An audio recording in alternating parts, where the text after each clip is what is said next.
किसान भाइयों नमस्ते। मैं डॉक्टर प्रफुल्ल गाडगे बाइम टेक्नोलॉजीज की ओर से आज आपके सामने एक उल्टा पुल्टा पॉडकास्ट लेके आ रहा हूँ। हमेशा हम ये देखते हैं कि जो इन्फोप्रेन्योर्स होते हैं, यूट्यूबर्स होते हैं, इन्फ्लुएंसर्स होते हैं, वो आपको किसी साइंटिस्ट, किसी कंपनी, किसी खेत के बारे में जानकारी देते हैं। लेकिन आज हम एक अलग सी जानकारी लेने वाले हैं, एक ऐसी जर्नी देखने वाले हैं जैसे कि एक छोटे से गांव का लड़का आज हमारी देश की खेती का सबसे बड़ा एग्री इन्फोप्रेन्योर है। इन्फ्लुएंसर, यूट्यूबर के आगे एग्रीकल्चर इन्फॉर्मेशन एंटरप्रेन्योर, इनका एक कॉम्बिनेशन है और ये है संतोष जी, जिनसे हम आज मिलने वाले हैं, द इंडियन फार्मर्स है। तो मैं स्वागत करता हूँ आपका Santosh ji. Welcome to the podcast. Thank you sir, आप हमारे फार्म पे भी आए, यहाँ पे वेलकम आपका भी। Thank you so much. तो संतोष जी, हम पिछले 2-3 सालों से एक दूसरे को पहचानते हैं, जानते हैं। मैं आपका काम देख रहा हूँ और I am one of your biggest follower. तो अच्छा लगता है कि जो आप जानकारी दे रहे हो वो ना ही हवा में चलती आ रही है, जैसे कि हम देख रहे हैं कोई बता रहा है कि ये है वो है, हाइप देते जाता है और एक्चुअल में जो रियलिटी होती है बहुत ही अलग होती है। लेकिन आप एक्चुअल ग्राउंड पे जाते हो और जो रियलिटी होती है वो किसानों को दिखाते हो, जिससे किसानों को फायदे की खेती करना आसान होता है। अच्छे अच्छे जुगाड़ जो आपने बताए वो भी एक तकनीक है जो किसान अपने खेतों में यूज कर सकते हैं, उनका काम सहज हो जाता है। इसके अलावा एक किसानों में उद्यमशीलता भी आपसे बढ़ती है, ऐसे मुझे लगता है जब भी मैं आपकी वीडियोस देखता हूँ। तो इस जानकारी जो है, ये जो आपकी जर्नी है, ये आपकी जर्नी हम हमारे किसानों को, हमारे दर्शकों के सामने लेके आना चाहते हैं। हमारे दर्शक किसान ही नहीं है, बल्कि एग्रीकल्चर यूनिवर्सिटीज़ या रेगुलर लाइफ साइंस यूनिवर्सिटीज़ के जो भी छात्र हैं वो भी है, गवर्नमेंट ऑफिशियल्स है, पॉलिसी मेकर्स है। इन सब के सामने हम आज हमारे इंडियन फार्मर की जो जर्नी है कि एक छोटे से गांव का किसान, एक लड़का जो कैसे ट्रांसफॉर्म हुआ एक एग्री इन्फोप्रेन्योर में और आज किस तरह वो भारतीय खेती की उद्यमशीलता को बढ़ावा दे रहा है और किसानों की कामों में सहजता ला रहा है। तो इसके लिए हम आगे बढ़ते हैं।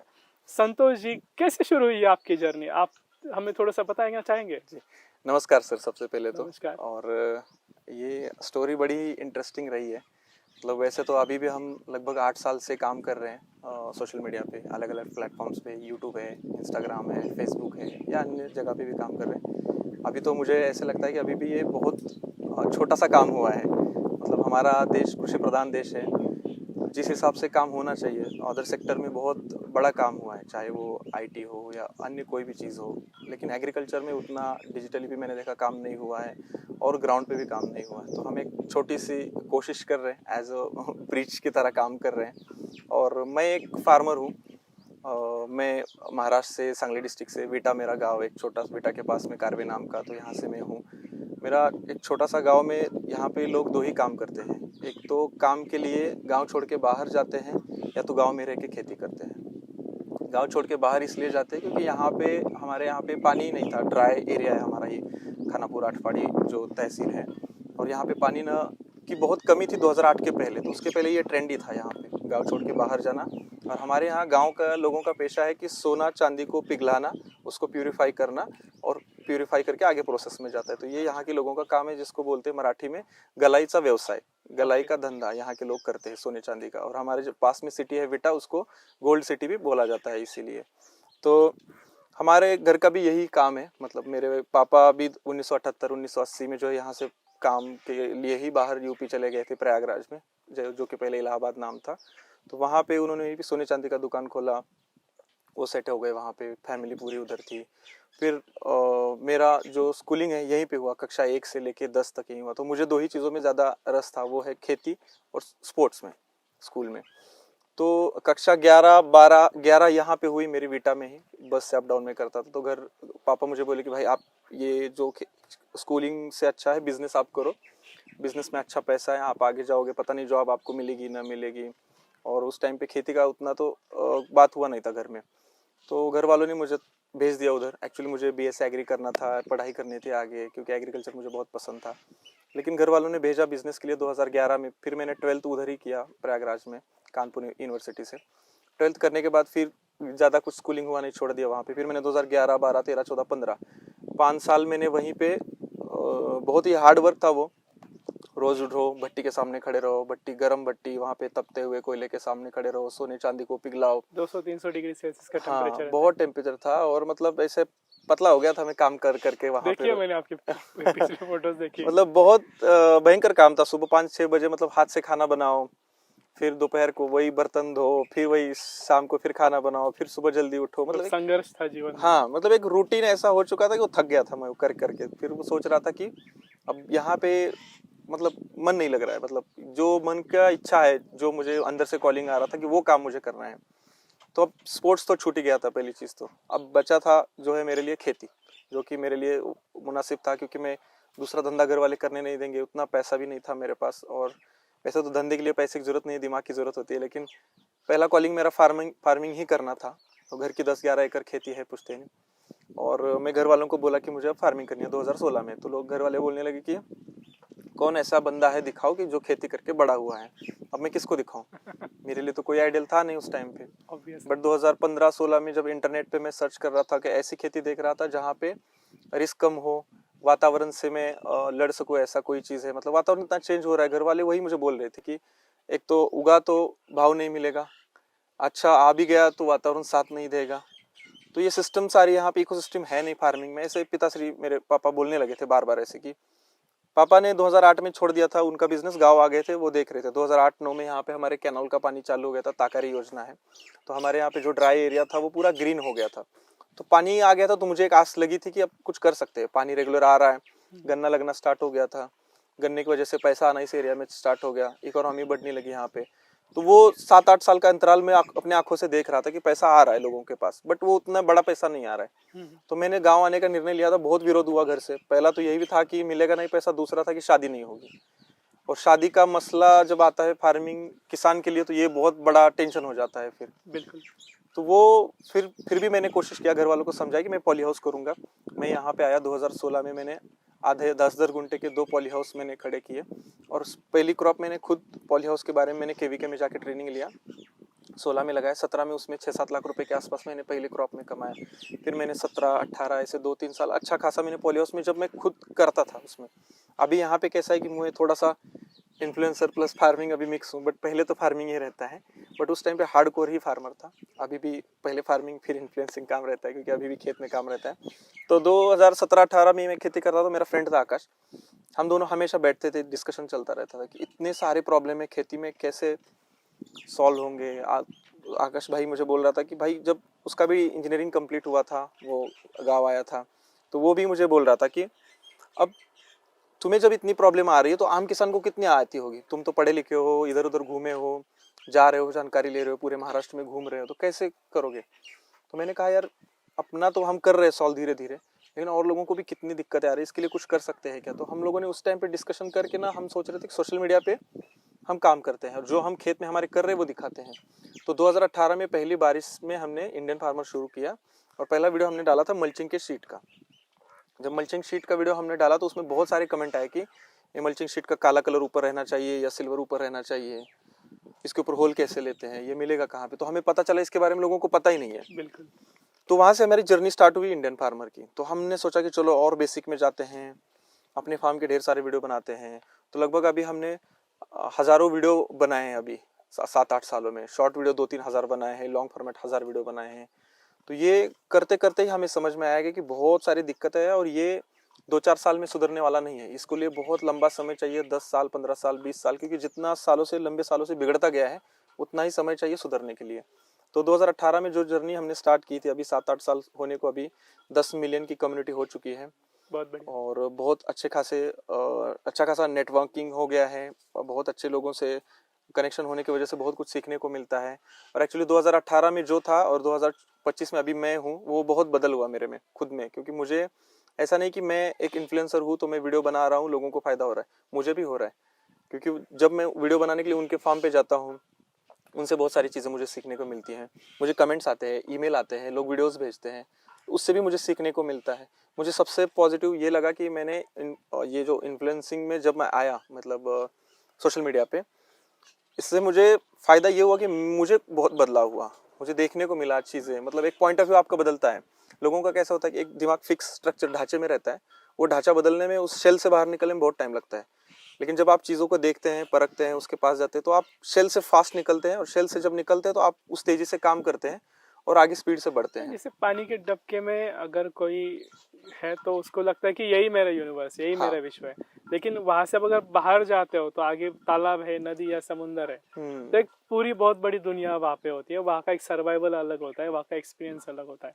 तो इस तरीके से आपको हाँ, एक्सपीरियंस और एक्सपीरियंस सीखना हुआ, भी अच्छा बहुत हुआ। सीखने को मिला, मतलब भयंकर सीखने को मिला। मतलब मैं सोच भी नहीं सकता कि मैं क्या था और क्या से क्या हो गया।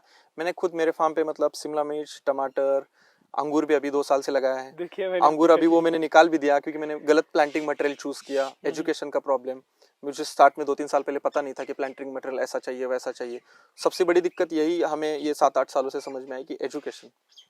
फार्मर को अगर प्रॉपर एजुकेशन होगा तो इतना ज़्यादा दिक्कत नहीं आएगी। बाकी की चीज़ों तो बहुत सारी है वैसे भी। बिल्कुल तो ऐसे हमारा 7-8 सालों का सफ़र रहा। इंडियन फार्मर अभी हमारी अच्छी खासी टीम है। हम रेगुलर वीडियोस बनाते हैं, शॉर्ट वीडियो बनाते हैं, और हमारा संकल्प यही है कि हम लोगों को ज़्यादा से ज़्यादा एजुकेट करें, और जो सस्टेनेबिलिटी है उस पर फोकस करें, एम्पावरमेंट है और कम्युनिटी, ये 3-4 चीज़ों पर हम काम कर रहे हैं। बिल्कुल, बहुत बढ़िया संतोष जी। मतलब आपकी जर्नी इंटरेस्टिंग है, संघर्ष भी है। उसके बाद में आपने इंटेलेक्चुअल, ना कि एजुकेशन है, लेकिन आपने सीखा है, एक्चुअल आपने एक्सपीरियंस लिया है, उस एक्सपीरियंस का आपने यूटिलाइजेशन किया है, जिससे आपकी एंटरप्रेन्योरशिप भी सही तरीके से चले। और आपकी जो एंटरप्रेन्योरशिप है, आपकी जो उद्यमशीलता है, जिससे आपको तो आमदनी हो रही है, लेकिन उससे किसानों को भी 2 पैसे कैसे मिलेंगे, ये किसान इसके बारे में जान रहे हैं। दोस्तों, एक इंटरेस्टिंग बात मैं आपको बताता हूँ। ये जो संतोष जी है, ये जो इंडियन फार्मर है, ये ना ही एक एग्री इंफरप्रेन्योर है, ना ही एक इन्फ्लुएंसर है, ना ही एक यूट्यूबर है, ये एक अच्छे किसान भी है। और इनकी अच्छी किसानी की वजह से इनको आईसीआर का, Indian Council of Agriculture Research का millionaire farmer of the year का अवार्ड भी मिल चुका है। और पिछले सीजन में जिन्होंने ये टमाटर किया था और शिमला मिर्च की थी, ये पूरी तरीके से रेसिड्यू फ्री हुई थी, एक्सपोर्ट क्वालिटी की हुई थी, और इसके लिए इन्होंने इंटीग्रेटेड फार्मिंग का भी यूज़ किया था। तो संतोष जी, अब तो ये रेसिड्यू फ्री वगैरह तो बहुत मतलब हायर लेवल की बातें हम इनको कहेंगे। आप पूरी देश में घूम चुके हैं, हर एक जगह जा चुके हैं, तो आपको क्या लगता है कि भारतीय खेती जो है तो कहाँ पे किस तरह की है, और इस खेती में और क्या चीज़ों की हमें ज़रूरत है? पहले तो हम ये जानना चाहेंगे कि आपके अनुभव क्या है जब आपने शुरू किया। आप बाहर पढ़े, महाराष्ट्र में या महाराष्ट्र के बाहर गए, अलग अलग जगहों पे गए जहाँ पे अलग अलग तरह की खेती होते हैं, तो उसमें आपने क्या सीखा, क्या देखा, और आपको क्या लगता है आगे कैसे होना चाहिए? मतलब मैं पूरे देश में लगभग घूम चुका हूँ, और मुझे लगता है हमारा एक भारत देश ऐसा होगा कि जहाँ पे हर राज्य में अलग अलग चीज़ें की जाती है। तो ऐसा भारत देश में हमारे नहीं है कि आप एक प्रैक्टिस कर रहे हैं तो वो पूरे देश के लिए यूनिवर्सल प्रैक्टिस हो जाए। बहुत क्योंकि अगर आप पंजाब में काम कर रहे हैं, मध्य प्रदेश में काम कर रहे हैं, यूपी में काम कर रहे हैं, सबका अलग अलग बेल्ट है, सबका अलग अलग क्लाइमेट है, सबका क्रॉप पैटर्न अलग है। आप पंजाब हरियाणा में जाते हैं तो गेहूँ चावल ही होता है, यूपी में आएंगे तो गेहूँ चावल होता है, यूपी में कुछ हिस्सा गन्ना भी होता है क्योंकि यूपी गन्ना उत्पादन में सबसे बड़ा है, एमपी में सोयाबीन होता है, अलग अलग चीज़ें होता है। तो हर एक क्रॉप पैटर्न अलग है। तो फार्मर्स को ये करना चाहिए कि हमारा क्रॉप पैटर्न हमारे क्लाइमेट के अनुसार क्या है, उस पे उसको पारंगत होना चाहिए, मतलब 100% उसके ऊपर काम करना चाहिए। मतलब ये फिर से कृषि साक्षरता का ही विषय है। जैसे कि किसानों को इस बात का ध्यान रखना है कि मैं जो फसल जहाँ पे लगा रहा हूँ तो उसमें एटमॉस्फेयर, क्लाइमेटिक कंडीशंस या मौसम या जो भी चीज़ें हमारी सराउंडिंग में है, इन सभी चीज़ों को ध्यान में लेना है। हमारी मिट्टी किस तरीके की है, हमारा एनवायरनमेंट, वातावरण किस तरीके का है, और यहाँ पे पेस्ट पैथोजेंस का भी कौन सी चीज़ों का ज़्यादा प्रादुर्भाव हो सकता है। जैसे ड्राईलैंड है तो फफूंद की समस्याएं ज़्यादा आती है, और पानी अगर हेवी टीडीएस वाला है, ज़्यादा क्षारता वाला है, तो जड़ों से अपटेक कम होता है और आगे डेवलपमेंट कम होती है। तो छोटी छोटी चीज़ें होती है कि जिन पर हम बिल्कुल ही ध्यान नहीं देते, और फिर हम इससे परेशान होकर ज़्यादा से ज़्यादा रासायनिक खाद, रासायनिक कीटनाशक और बहुत सारी चीज़ों की इस्तेमाल पर जाते हैं, जिससे हमारा खर्चा बढ़ता है। लेकिन उसका जो रीज़न होता है, वो जो समस्या होती है, वो कुछ अलग ही होती है। मतलब जमीन का पीएच अलग है या पानी का टीडीएस ज्यादा है, ऐसी समस्या होती है। और ऐसी फसल में और बढ़ावा देने के लिए हम रासायनिक चीजों का इस्तेमाल करके और भी समस्या को बढ़ावा देते हैं। तो आपको क्या लगता है, आप इसके बारे में क्या अनुभव कर रहे हैं अभी जो भी फील्ड पर है? मतलब फॉर एग्जांपल मैं आपको बताता हूँ कि मैंने 2008 में मतलब घर में हमारे 400 केसर के पेड़ लगाए थे 2008 में। 2009, 10, 11, 12, 13, 14, 15 लगभग 4-5 साल बाद उसमें आम लगने स्टार्ट हो गए। अब केसर के लिए मेरा क्लाइमेट सुटेबल नहीं है, तो वो एक्चुअली मेरे घर पे बहुत लॉस हुआ केसर से, वो मैं एक्सेप्ट करता हूँ, मान्य करता हूँ मैं, क्योंकि जो गलती हुई वो एक्सेप्ट करनी चाहिए और उस गलती को सुधार के हमें आगे बढ़ना चाहिए। तो हमने उसके ऊपर रिसर्च नहीं किया कि केसर हमारे क्लाइमेट के अनुसार हो सकता है कि नहीं, तो नहीं होता है यहाँ पे मेरे एरिया में खास करके, तो हमें नहीं करना चाहिए। केसर देखिए गुजरात में अच्छा होता है, कुछ हिस्से में जो है वापी के ऊपर जाएंगे वहाँ पे केसर मैंगो अच्छा होता है, मैंने देखा है। लेकिन मेरे खास करके एरिया में केसर लगभग हमने 2008 में लगाया था, वो 2017 तक था केसर। एक साल भी ऐसा नहीं था कि 400 पेड़ ने मुझे बहुत अच्छा खासा उत्पादन दिया हो। उसमें नीचे से नेमेटोड लगा, प्लांट मटेरियल अच्छा नहीं था, अलग अलग डिजीज आ रहे थे। तो वो जब अच्छा वातावरण भी नहीं है, अच्छा सॉइल कंडीशन भी वहाँ पे नहीं है, तो लगाने से कोई फायदा नहीं है, तो मैंने निकाल दिए। 60 पेड़ रखे हैं, हर साल जितना आम आता है ऑर्गेनिक उतना ही बस हम खाते हैं, उसमें ना कोई स्प्रे करते हैं ना कुछ देते हैं, बस कभी कभी 2-3 साल में एक बार गोबर का खाद डालते हैं। तो उसमें से मुझे ये सीखने को मिला था उसी टाइम पे कि आपके क्लाइमेट के अनुसार आपको प्लांट्स लगाने हैं। बट वही चीज मैंने फिर 2022 में अंगूर लगाया। ठीक है, अब अंगूर मेरे यहाँ पे, मैं आपको अभी पूछने वाला था। अंगूर 2022 में मैंने लगाया। फिर दोबारा मेरे से गलती हो गई। चलो क्लाइमेट के अनुसार मैंने चुनाव कर लिया। मैंने सोचा कि थोड़ा अर्ली अंगूर लाते हैं, क्रॉप कवर से ढाकते हैं, नवंबर दिसंबर में हार्वेस्टिंग करेंगे तो रेट अच्छा मिलेगा, सब कुछ ठीक था। नंबर्स मैंने देखे। फार्मर का सबसे बड़ा गलती है कि आंकड़ा देखना है, नंबर देखना है। किसी फार्मर को अदरक में 20 लाख मिले, सब लोग अदरक ही लगा देंगे। किसी फार्मर को शिमला मिर्च में 10 लाख दिखे, सब लोग शिमला मिर्च, सब लोग टमाटर, सब लोग कोथिंबीर, धनिया वही लगाते हैं। तो फार्मर को नंबर नहीं देखना चाहिए, फार्मर को जो देखना चाहिए वो प्रैक्टिकल है क्या मेरे यहाँ पे। तो मैंने समझा कि अंगूर मेरे यहाँ प्रैक्टिकल है, लेकिन मैंने फिर गलती क्या किया, जो प्लांट मैंने लाया वो अच्छे नर्सरी से नहीं लाया, वो नर्सरी वाला डिफॉल्टर था। अगर सच बात कहूँ तो वो नर्सरी अभी बंद भी हो चुकी है। उन्होंने मुझे बोला कि हमारे प्लांट अच्छे हैं, ऐसा है वैसा है, उन्होंने मेरे थमा दिया। मैंने क्रॉस चेक नहीं किया, मैंने गलतियाँ की। और ये हर फार्मर से होता है। मैं पढ़ा लिखा हूँ, मैं इन्फ्लुएंसर भी हूँ, इतना सारा घूमता हूँ, फिर भी मैं फंस गया 2022 में, अभी 3 साल पहले। तो ऐसे बहुत सारे फार्मर्स के साथ होता है। मैं तो ऐसा बताना चाहूँगा कि हर एक फार्मर को कि प्लीज़ प्लांटिंग मटेरियल में ना फंसिए। जो आप फंजीसाइड, पेस्टिसाइड्स या कोई भी चीज़ खरीद रहे हैं तो हमेशा उसको 10 बार क्रॉस चेक करना चाहिए, फिर आप सक्सेसफुल रहेंगे, नहीं तो सक्सेसफुल नहीं रहेंगे। तो मैंने अभी क्या किया, 2 साल बाद, अभी 2025 है, मैंने 23-24 लिया, अभी 25 के फर्स्ट में ईयर में मैंने सोचा कि इस प्लांट को भी निकाल देना है। तो मुझे बहुत नुकसान हुआ, लेकिन मैंने वो करेक्शन मुझे करना बहुत ज़्यादा ज़रूरी है। तो जो अभी हम बात कर रहे थे शेल से बाहर निकलना, ये चीज़ है शेल से बाहर निकलना। भले आपको लॉस हो रहा है लेकिन वो एक्सेप्ट करना है, मान्य करना है, आपको वो निकालना है। और उसके जगह पे क्या अच्छा एग्रोनॉमिस्ट लेके, अभी खेती में एग्रोनॉमिस्ट की बहुत ज़्यादा ज़रूरत है, क्योंकि अभी जो खेती हो रही है वो अंदाज से हो रही है। मतलब अंदाज कैसा है कि किसी ने बोल दिया इसमें ब्लाइट आया है तो फला फला फंजीसाइड डाल दो, वो सर्च भी नहीं करेगा गूगल पे कि भाई इसके लिए क्या फंजीसाइड इस्तेमाल कर सकते हैं या क्या बायोलॉजिकल इस्तेमाल कर सकते हैं, कुछ नहीं सोचेगा, डायरेक्ट इस्तेमाल कर देगा। मेरे साथ भी कुछ कृषि रसायन साक्षरता का विषय, मतलब अभी हम देखते हैं कि पहले एक जमाना था कि जब खेती होती थी तो वो खेती घर में खाना खाने के लिए होती थी, घर में खाना खाने के लिए जो अनाज लगता है वो उगाने के लिए होती थी। और अब जो भी खेती कर रहे हैं वो हमारी आमदनी के लिए कर रहे हैं, हमारी फैमिली को, कुटुंब को, हमारी परिसंस्था को चलाने के लिए कर रहे हैं। और ये जो खेती है ये उद्योजकता है दोस्तों, ये हमारा व्यवसाय है, ये ना कि पहले वाली हमारी पारंपरिक या ट्रेडिशनल फार्मिंग है। बराबर। तो इसको हमें एक बिजनेसमैन की तरह ही देखना चाहिए, एक उद्योग की तरह देखना चाहिए कि हम जो भी कर रहे हैं उसकी जानकारी हमें चाहिए। अगर हम खेती में कुछ उगा रहे हैं तो उसके लिए जो भी हम इनपुट्स यूज कर रहे हैं, जो भी खाद यूज कर रहे हैं, दवाइयाँ यूज कर रहे हैं और पौधे जो भी हम यूज कर रहे हैं वो हमारा रॉ मटेरियल है। और ये रॉ मटेरियल कोई भी कारखानदार यही देखता है कि ये रॉ मटेरियल सही क्वालिटी का हो, कम से कम लागत पे हो, क्योंकि लागत कम होनी चाहिए और प्रोडक्शन अच्छा होना चाहिए और क्वालिटी एनहांस होनी चाहिए, बढ़नी चाहिए। अगर ये होता है तो तभी हम हमारे उद्योग में सफल होते हैं और हमें हमारी खेती से फायदा हो सकता है। जैसे कि हमें अभी संतोष जी ने बताया कि उन्होंने जो भी पौधे लाए थे केसर के उन्होंने लगाए, और उसमें क्लाइमेट चेंज या क्लाइमेटिक कंडीशन जो थी, वातावरण जो था यहाँ का, उनके गांव का, सांगली डिस्ट्रिक्ट में विटा तालुका में उनका जो गांव है, तो यहाँ पे वो सूटेबल नहीं था। हम अभी बहुत सारे किसान अभी क्वेश्चंस करते हैं या उनके क्वेश्चंस आते हैं कि सर हमें ये यहाँ पे कल्टीवेशन करना है, करे क्या।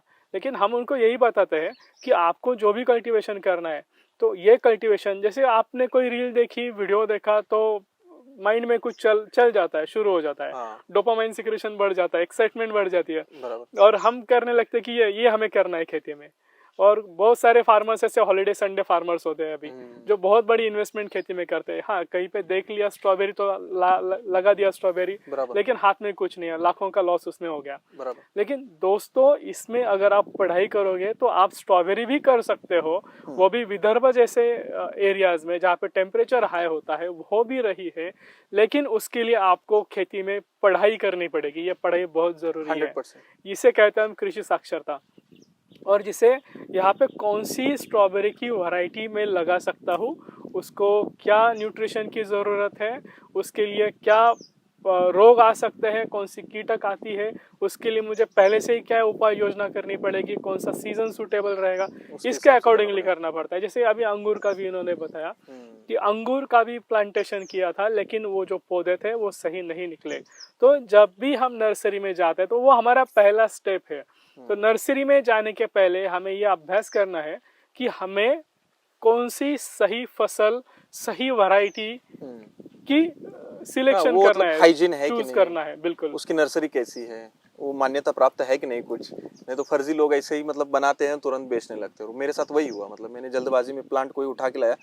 क्या है, खेती में स्टैंडर्ड जो प्रोसीजर है, एसओपी जिसको बोलते हैं, स्टैंडर्ड ऑपरेटिंग प्रोसीजर, वो फॉलो नहीं होती है। नर्सरी में तो ट्रेसेबिलिटी बिल्कुल ही नहीं है। मतलब कौन सा सीड बोया है उससे कौन सा पौधा आएगा, मतलब ये जो सीड है उसी वैरायटी का है, ये भी नहीं होता। अभी 2 दिन पहले हम कलिंगड तरबूज की फार्मर के पास गए थे, जिन्होंने छोड़ ही दिया था तरबूज, मतलब नुकसान दिख रहा था उन्होंने। अच्छा। तो समय में वो हमारे संपर्क में आए, कृषि रसायन साक्षरता प्रशिक्षण के बाद में उन्होंने कुछ निविष्ठाओं का सही तरीके से इस्तेमाल किया। तरबूज तो अच्छा है, लेकिन साइज भी अच्छा हुआ, उनको रेट भी अच्छा मिला, लेकिन उसमें एक चीज की दिक्कत उनको आई कि वो वैरायटी जो थी वो अलग अलग थी, मतलब मिश्रित वैरायटी थी, मिक्स प्लांट्स, और वह एक बहुत बड़ी अच्छी नामांकित नर्सरी से पौधे लेके आए थे। तो दोस्तों, किसी भी नर्सरी में हम जाएंगे तो पहले हमें ट्रेसेबिलिटी ढूंढनी है कि वो सही तरीके से सही बीज उन्होंने बोए हैं। इसके अलावा उनको ट्रीटमेंट क्या है, जैसे कि नर्सरी लेवल पे जो ट्रीटमेंट होना चाहिए वो जैविक निविष्ठाओं का होना चाहिए, जिसमें ट्राइकोडर्मा का इस्तेमाल होना चाहिए जो फफूंद से बचाएगा, फास्फोरस सोल्यूबलाइजेशन करके अच्छी उपजाऊ क्षमता देगा। माइकोराइजा का इस्तेमाल होना चाहिए, जिसको नर्सरी से जब हम हमारी मिट्टी में लगाएंगे तो माइकोराइजा उसको सही तरीके से सेटल होने में मदद करता है, तो स्ट्रेस नहीं आता है, पौधों में मर नहीं आती है, पौधे सही तरीके से अच्छी उपजाऊ क्षमता से बढ़ते हैं, खाद की लागत कम होती है। इसके अलावा एक महत्वपूर्ण चीज है कि बहुत बार नर्सरी में पौधों पे ग्रोथ प्रोमोटर्स यूज किए जाते हैं। वो अच्छे दिखने चाहिए, अच्छे जिनमें ग्रीनरी आनी चाहिए, पीजीआर उसमें होते हैं, बायोस्टिमुलेंट्स पीजीआर। और इसके अलावा उनकी जो ग्रोथ है एक्सेसिव वो ना दिखे और वो छोटे ही दिखे, इसके लिए उनके ऊपर ग्रोथ रिटार्डेंट्स भी यूज किए जाते हैं, जैसे लियोसिन जैसे कुछ प्रोडक्ट्स है। अगर हम ऐसे पौधे लाएंगे, हम उनको बोएंगे, तो उसमें हमारी उत्पादकता कम होती है, और डिसीजेस मतलब स्ट्रेसफुल कंडीशंस में होते हैं तो उसमें फफूंद की बीमारियां, उसमें निमेटोड्स, उसमें बैक्टीरिया की बीमारियां बहुत ज़्यादा बढ़ती है, और वो हमारा खर्चा बढ़ाती है। वो खर्चा करके फिर हमें आगे बढ़ना पड़ता है। इसलिए अगर आप कोई भी नर्सरी में जाते हो तो ऐसे किसानों के लिए आप क्या सुझाव दोगे कि क्या क्या चीज़ें उनको देखनी चाहिए वहाँ पे? नहीं, नर्सरी में तो सबसे पहले जाने के बाद ना वहाँ का कोकोपिट है वो हाइजीन है कि नहीं, साफ सुथरा। तो क्या होता है, कोकोपिट पुराना वही भर देते हैं, वही को मिक्स कर देते हैं और वही में लगा देते हैं। पहले तो कोकोपिट देखना चाहिए, फिर वो ट्रे देखना चाहिए। ट्रे का जो नीचे का होल है वो गोल नहीं होना चाहिए क्योंकि उसमें रूट कॉइलिंग हो जाता है, ऐसे कुल्फी की तरह होना चाहिए। उसके बाद वो नर्सरी में कहीं पे फंजीसाइड का डब्बा दिख गया तो समझ लो यहाँ पे फंजीसाइड का इस्तेमाल ज्यादा हो रहा है, केमिकल का। हाँ, तो इंसेक्टिसाइड का भी वहाँ पे बहुत ज्यादा इस्तेमाल होता है। टेबुकोनाजोल जैसा जो कंटेंट है जो ये है उसका इस्तेमाल होता है प्लांट को रोकने के लिए। डाइकोफेनाजोल जो टिल्ट में आता है, तो ये नहीं इस्तेमाल होना चाहिए नर्सरी के ऊपर। नर्सरी देखते समय वहाँ पे दिन देखना चाहिए। जैसे कैप्सिकम की है, अगर आप गर्मी में लगा रहे हो तो 30-32 दिन का लगाना चाहिए, अगर आप बरसात में लगा रहे हो तो 27-28 दिन का लगाना चाहिए। ये तो मैं मेरे वीडियो के जरिए बता बता के थक गया हूँ। मतलब फिर भी वही मैसेज आते हैं, भाई मैं गर्मी में हूँ कैसा लगाऊं, मैं ठंडी में हूँ कौन सी वैरायटी लगाऊं।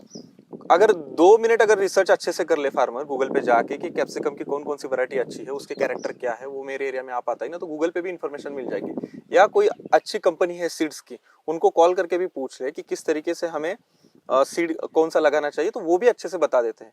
आप क्रॉस चेक कीजिए 5-6 जगह पे। और नर्सरी में जब भी जाते तो वो देखना चाहिए कि भाई जमीन से चिपकी हुई है कि उसमें नीचे मैट है कि नहीं, वो ऊंचाई पे है कि नहीं, उसको हार्डनिंग किया जाता है कि नहीं, यानी कि धूप में 2-4 दिन रख के फिर क्लाइमेट में एक जैसा वातावरण में लाके फिर लगाने के लिए दिया जाता है कि नहीं। ये छोटी छोटी बारीकियां है, अगर हम देख के फिर वो वेजिटेबल की नर्सरी लाते हैं तो अच्छा है। अगर आप फ्रूट्स की ला रहे हैं, जैसे अभी केले में गफलेबाजी चल रही है, अंगूर में गफलेबाजी चल रही है, नर्सरी वालों का काम क्या है, उनको दिमाग में एक हमें पैसा कमाना है, टारगेट है। हाइजीन मटेरियल के लिए अच्छे नर्सरी वाले भी है, ऐसी बात नहीं है, वो अच्छे जेन्युइन काम भी कर रहे हैं, कुछ है मैंने देखे बहुत अच्छा काम कर रहे हैं, लेकिन ज्यादातर वो है कि पैसे के पीछे पड़ने की वजह से जो प्लांट मटेरियल है वो अच्छा नहीं है। वो अगर फार्मर के पास अच्छा जाता है तो एक बहुत बड़े चेंज हो सकता है, मतलब एज पर ग्रोथ के हिसाब से अगर देखा जाए। ये रिस्पॉन्सिबिलिटी किसकी है, मतलब आप किसको ये मैं तो रिस्पॉन्सिबल फार्मर को बोलूंगा पहले। बिल्कुल, अगर वो अच्छा मांगता है तो नर्सरी वाले को देना पड़ेगा, यस, उसके बाद उसकी गलती है क्योंकि नर्सरी वाले फार्मर खुद एक एंटरप्रेन्योर है, वो खुद एक बिजनेसमैन है, उसको पता होना जो उसके चाहिए। बिजनेस के लिए रॉ मटेरियल का सिलेक्शन कर रहा है। तो ये जो कच्चा माल वो ले रहा है, पौधे ले रहा है या जो भी ले रहा है, तो ये उसकी भी रिस्पॉन्सिबिलिटी बनती है कि उसने उसकी पढ़ाई करके सही तरीके से सही निविष्ठा, सही चीज का, सही पौधे का इस्तेमाल करना चाहिए, सही नर्सरी ढूंढनी चाहिए। बस उसको वहां पे पता नहीं ना, वो मिथ बहुत है मार्केट में। मतलब मिथ फॉर एग्जांपल बताता हूँ, लोग बोलते हैं कि 126 का ट्रे होना चाहिए, 150 का ट्रे होना चाहिए, 70 का ट्रे होना चाहिए। ऐसा कुछ फिक्स नहीं है लोगों को पता कि भाई गर्मी है तो हम ये लगाते हैं, ऐसा लेना चाहिए। उनके दिमाग में पता नहीं, उनके दिमाग में क्या है, मेरे पड़ोसी फार्मर ने अच्छा किया, चलो उसको पूछते, वो उसको पूछता है, वो इसको पूछता है, वो ऐसे कम्युनिटी है थोड़ा सा। इसके वजह से क्या है, नॉलेज का दिक्कत है, मतलब प्रॉपर नॉलेज जा नहीं रहा है। मैं खुद मतलब नर्सरी में 2-4 फार्मर के साथ एक बार गया हूँ, मैंने उनका ऑब्जर्वेशन किया कि ये क्या देख रहे हैं। उनको बस हरी पत्ती ऊपर से दिख गया, प्लांट अच्छा है, वो स्टेम नहीं देखेंगे, प्लांट को निकाल के नहीं देखेंगे, रूट कॉइलिंग है क्या वो नहीं देखेंगे, दिन कितना है। फव्वारा मार दिया तो 24 घंटे में हरी पत्ती हो जाती है, और वो हरी पत्ती देख के कहेंगे वाह, और अगले 24 घंटे में वो निकल भी जाती है। हाँ वो कम भी हो एक जाती बार है। पौधा गया खेत में तो बात खत्म, तो किसे वही चीज है, बात करेंगे फिर? अवेयरनेस नहीं है ना फार्मर को। अगर पता होगा ये चीज कि भाई ऐसे ऐसे प्लांट हमें मटेरियल चाहिए, और वो बोलेगा नर्सरी वाले को वैसा ही चाहिए, वही तो मत लगाओ। मैं तो कहता हूँ फार्मर ने 1-2 ट्रे बना के अगर खुद के फार्म पे रेडी करना सीख लिया कि भाई 1-2 ट्राई करते हैं, हमें जमता है कि नहीं, अगर उसको जम गया तो नर्सरी वाले को उससे अच्छा जमेगा। बिल्कुल, तो वो फार्मर को थोड़ा सीख के समझ के खुद से करना चाहिए। क्योंकि हमने कैप्सिकम लगाया है ऊपर, अभी आपको मैं थोड़ी देर बाद दिखाता हूँ। उसमें हमने जब मटेरियल लिया तो उस नर्सरी वाले को 3 बार गए थे नर्सरी पे, एक बार डालने के बाद, एक बार उगने के बाद, और एक बार लाने के 4 दिन पहले।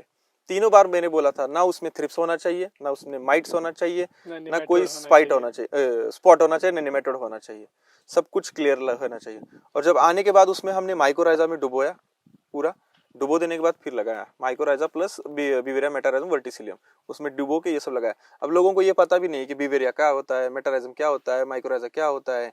जब आपके ट्रेनिंग में आया था तभी मैंने तब सीखा था, तब मुझे पता चला था, जबकि मैं इतना घूमता हूँ। लेकिन क्या है कि ये सारी चीजें एक साइड में है और ये ट्रैप वाली चीजें एक साइड में है, तो ये दोनों चीजें दोनों छोर पे है, तो इसका कोई कनेक्शन ही नहीं बैठ रहा है मार्केट में। मतलब फार्मर को अगर मैं आज बोलूंगा भाई तुम्हारे जमीन में अगर व्हाइट ग्रफ है तो एंटोमोपैथोजेनिक आता है ना उसके लिए ETM ऐसे कुछ, तो वो अगर आप डाल दो तो उससे रुक जाएगा, वो नहीं करेगा, वो जाएगा क्लोरोफाइरिफास 50% वाला 2 लीटर डाल दो, उससे कुछ फर्क भी नहीं पड़ता, कुछ फर्क नहीं पड़ेगा। ऊपर से जमीन कड़क हुई है तो वो नीचे भी नहीं पहुंचता है। हाँ, तो केमिकल उससे भी महंगे महंगे केमिकल मैंने देखे हैं छोड़ते हैं लोग, जो पिप्रोनिल आता है उसके साथ इमिडाक्लोरोपिड का एक कॉम्बिनेशन आता है, वो छोड़ते हैं लोग। मतलब ये रेजिस्टेंस आ गया है, खर्चा बढ़ गया है, उससे सबसे मतलब नैसर्गिक चीज है जो है बायोलॉजिकल पेस्टिसाइड, जैविक कीटनाशी, जिनमें कुछ फफूंदे होती है जो इल्लियों को बीमार करती है, कीड़ों को बीमार करती है, मार देती है, उनका पॉपुलेशन कम कर देती है और हमारी मिट्टी को भी सही तरीके से रखती है। हमारे लिए भी सही सही चीज है, क्योंकि हम अपने खेतों में रहते हैं। किसान के घर जो है वो खेतों में है, और अगर हम खेतों में रहते हैं तो उस खेतों में हम ऐसी दवाइयाँ इस्तेमाल कर रहे हैं जिनकी वजह से कैंसर हो रहा है, जिनकी वजह से acidity, hyper acidity, liver toxicity, kidney toxicity, number of चीज़ें हो रही है, बहुत सारी चीज़ें हैं। और इसके डायग्नोसिस के लिए भी हमारे अस्पतालों में कोई चीज़ें, डायग्नोसिस की फैसिलिटीज़ अवेलेबल नहीं है। तो ये एक और मतलब अनफॉर्चुनेट थिंग है। तो किसान इन्हीं चीज़ों के साथ जी रहा है, और जो भी आमदनी आ रही है वो अभी अपने फैमिली के दवाइयों के ऊपर खर्चा कर रहा है। कैंसर की ट्रेनों के बारे में बात सुनते हैं, अलग अलग चीज़ों के बारे में बात सुनते हैं।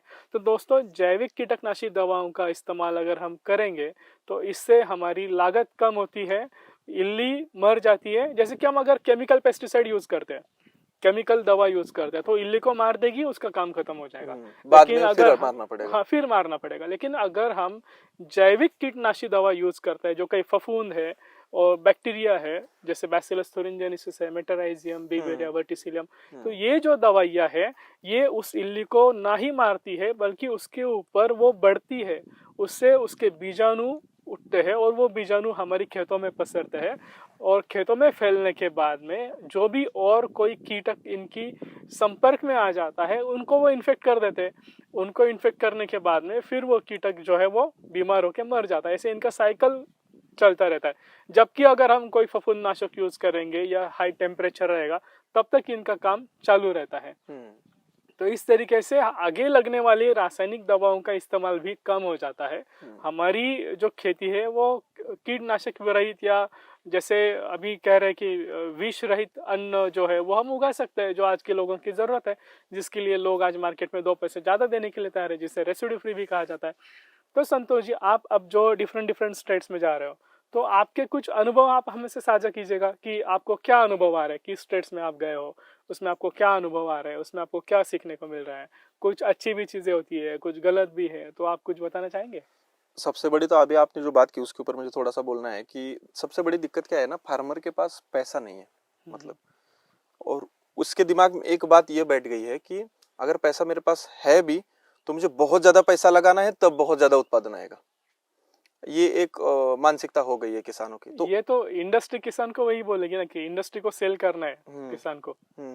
मतलब आपकी आज की जो खेती है, आज का जो किसान है, तो उसको सलाइन पे रखा जा रहा है। वो मरना भी नहीं चाहिए और वो जीना भी नहीं चाहिए। तो सलाइन के जरिए इनपुट्स दिया जाता है, जो प्रॉफिट आता है वो फिर लिया जाता है बिल के जरिए। इस तरीके से बताइए। आपने जो एक अभियान ये शुरू किया है कृषि रसायन साक्षरता, ये बहुत ही अच्छा है। एक्चुअली मुझे भी बहुत सारी चीजें पता नहीं थी। जब मैं आपके पास आया था 2023 में, 2 साल हो गए उसके लिए मेरे हिसाब से, अभी होने वाले हैं 2 साल पहले मैं जब आया था, तो मुझे तब पता चला कि अच्छा ट्राइकोडर्मा काम ऐसे होता है, अच्छा बैसिलस का काम ऐसे होता है। तो ये जो फफूंद है, ये बैक्टीरिया है जो हम पीएसबी केएसबी इस्तेमाल करते हैं या एजोटोबैक्टर इस्तेमाल करते हैं, एक्चुअली ये इसके बारे में तब मुझे सीखने को मिला। और इसके बारे में जो डिटेल में जानकारी है ना, कोई और देता नहीं है।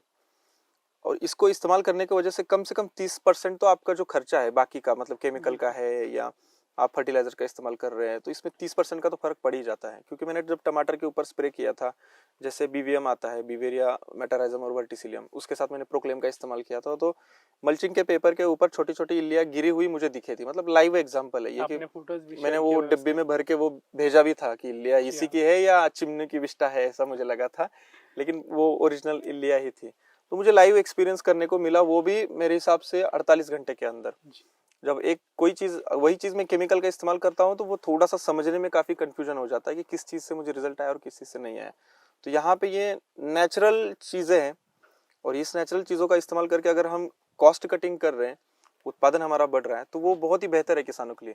आज के जमाने में क्या हो गया है कि कॉस्ट भी बढ़ा है और रेट का कोई भरोसा नहीं है। पहली चीज तो ये हुआ है, उत्पादन बढ़ ही नहीं रहा है, तो हमारा जो उत्पाद है, हमारा जो फसल है, वो रेसिड्यू फ्री हो रहा है, मतलब विष मुक्त हो रहा है। तो उसके लिए 2 पैसे ज्यादा मार्केट मांग सकते हैं हम हमारे फसल का। मान लीजिए मेरे पास टमाटर था कुछ दिन पहले कि मुझे वो टमाटर रेसिड्यू के लिए भेजना है, अभी मैंने भेजा नहीं क्योंकि वो खत्म हो गया था फार्म, नेक्स्ट टाइम में भेजने वाला हूँ। तो मैं लैब में भेज कर उसका रेसिड्यू चेक करके मैं खुद सोच रहा था क्यों ना हम ऐसे करें कि टमाटर ये रेसिड्यू है, रेसिड्यू फ्री है, इसको ऐसे पैकेजिंग करो रेसिड्यू फ्री नाम से, और पुणे के जो अठौड़ा बाजार होते हैं वहां पे भेज दो ट्रायल हो जाएगा। अगर लोगों को पसंद आ गया रेसिड्यू फ्री और बिकेगा ही वो, बिल्कुल, क्योंकि हमने रेसिड्यू फ्री किया है, उसमें कोई केमिकल का अंश नहीं है, हमने लेबल पढ़ा है।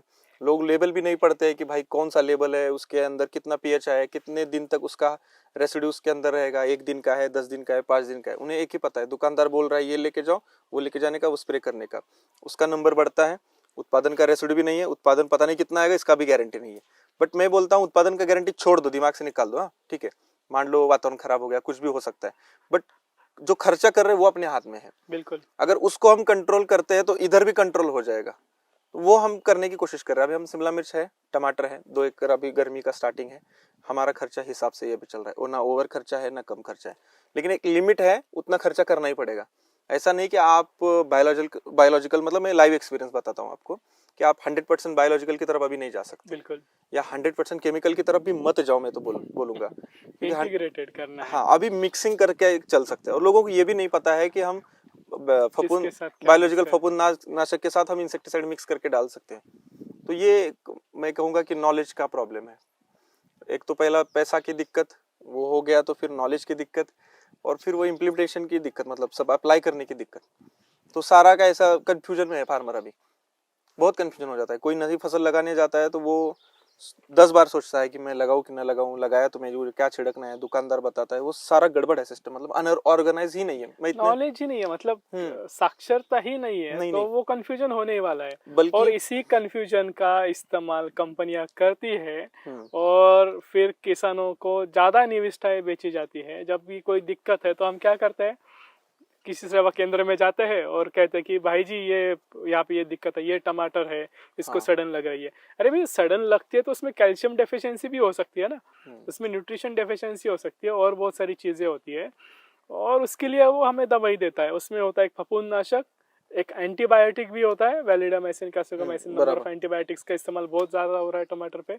इसके अलावा एक टॉनिक होता है और एक इंसेक्टिसाइड होता है। 4 चीजें मिक्स करके 4 चीजें मिक्स, इन 4 चीजों का खर्चा कम से कम 4000 तक होता है दोस्तों।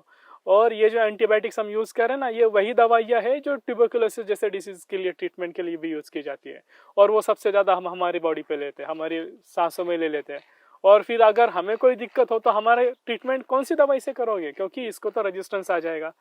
रेजिस्टेंस आता है तो और महंगी और बहुत ज्यादा कॉम्बिनेशन वाली दवाइयाँ यूज करेंगे। जैसे आप आपकी खेती में कॉम्बिनेशन करते हैं ना, उससे भी ज्यादा और कॉस्टली कॉम्बिनेशन हमारे हमारे बॉडी पे करना पड़ेगा, और ये हमारी बॉडी प्रयोग के लिए नहीं बनी है, और ना कि हमारी खेती प्रयोग के लिए बनी है। तो कृषि रसायन साक्षरता होनी चाहिए, कौन सी दवाई किस चीज पे कौन से कॉम्बिनेशन के साथ में किस प्रमाण में लेनी चाहिए, इसकी जानकारी अगर आप लेते हो तो आपकी खेती फायदे की हो सकती है। तो जैसे अभी संतोष जी हमें बता रहे हैं कि एक जो समस्या वो देख रहे हैं कि क्या इस्तेमाल करना चाहिए, कैसे इस्तेमाल करना चाहिए, कहाँ पे इस्तेमाल करना चाहिए, किस तरीके से इस्तेमाल करना चाहिए। बहुत सारी चीजें हैं, अगर हम ये खेती सीखेंगे तो ही हम हाँ, आगे कर बढ़ पाएंगे। पाएंगे। मतलब हर राज्य में, मैं आपने अभी पूछा था कि आप अलग अलग राज्यों में जाते हो, क्या एक्सपीरियंस है, यही एक्सपीरियंस है। मैं यूपी सारा घूम चुका हूँ, एमपी राजस्थान ऊपर से लेकर नीचे तक। मैं हिमाचल गया था, वहाँ पे भी ये मैंने देखा कि एप्पल के खेतों के ऊपर स्प्रे होते हैं, बल्कि वहाँ का क्लाइमेट एप्पल के लिए सूटेबल है। मैं कोटखाई गया था शिमला के पास में, तो वहाँ पे भी एप्पल के ऊपर बहुत स्प्रे होते हैं, बहुत फर्टिलाइजर इस्तेमाल किए। वहाँ पे भी मैंने उनसे पूछा कि आपका क्लाइमेट सूटेबल है एप्पल के लिए, जब नेचुरल सालों से पहले आता था, तो अभी क्यों इतना इस्तेमाल हो रहा है?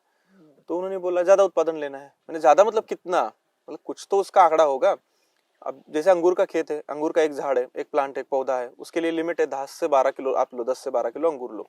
वैसे कुछ होता होगा उनसे, मैंने पूछा, उनको आंसर ही नहीं था। उन्होंने बोला बस अच्छा उत्पादन चाहिए, बट वो चाहिए कितना, वो यही नहीं है ना, क्लियरिटी नहीं है माइंड में। एक लिमिट होता है ना किसी भी हाँ, पौधे का, वैरायटी का। एक पेड़ पे कितने मैच्योर हाँ, पौधे पे कितने फ्रूट आने चाहिए, फल आने चाहिए, एक लिमिट होता है उसका। उसकी बराबर है। जानकारी उस वैरायटी के हिसाब से होती है। हमारी क्लाइमेटिक कंडीशंस, मिट्टी की उपजाऊ क्षमता, किस तरीके से हम खाद दे रहे। अभी तो हम खाद दे रहे, लेकिन यार पहले जो चीजें थी, मतलब मिट्टी में जान होती थी। हाँ, अब वो कहाँ पर है, मिट्टी में जान ही नहीं है, तो क्या होगा? मतलब हमारा क्या हो गया कि हमने जो केमिकल स्प्रे के लिए इस्तेमाल करना है वो जमीन से दिया है। बिल्कुल। कंसल्टेंट ये जो रासायनिक फफूंदनाशक और एंटीबायोटिक्स बेहिजक हम मिट्टी में दे रहे हैं और और बहुत वो बड़े पैमाने पे कंसल्टेंट दे से रहे फैड आ गया ना, पता नहीं ये कंसल्टेंट का फैड कब से आया है। वो लोग जब फार्म पे आते हैं, मतलब वेजिटेबल्स के लिए खास करके ये बहुत ज्यादा हुआ है। अब वो कंसल्टेंट जो है प्रॉपर एग्रोनॉमिस्ट है नहीं है पता नहीं, उसने कुछ किया है नहीं किया है। वो उसने क्या किया है, 100 फार्म पे एक्सपेरिमेंट किए हैं, उसका एक एसओपी बनाया, उसने बना लिया है भाई ये सबको देना है, जमीन से 4 फंजीसाइड छोड़ना है, ऊपर से 4 फंजीसाइड छोड़ना है। ये नहीं बताते कि सिचुएशन के अनुसार करो। अगर फार्मिंग हम सिचुएशन के अनुसार करेंगे तो हमारा खर्चा कम होगा और हमारा उत्पादन बढ़ेगा, मार्केट को हम आगे पीछे मैनेज कर सकते हैं कंसिस्टेंसी से। अगर मेरा एक प्लानिंग रहता है, मतलब मैं टमाटर कैसे करता हूँ, 1 अप्रैल मई में करता हूँ, 1 जुलाई अगस्त में करता हूँ, 1 नवंबर दिसंबर में करता हूँ। किसी न किसी एक फार्म पे मुझे पैसा अच्छा खासा मिल जाता है, 2 फार्म मुझे लेवल भी ले गए तो कोई दिक्कत नहीं है और उत्पादन मेरा अच्छा आता है। और मैं रेसिड्यू फ्री का मार्केटिंग करके बेचूंगा।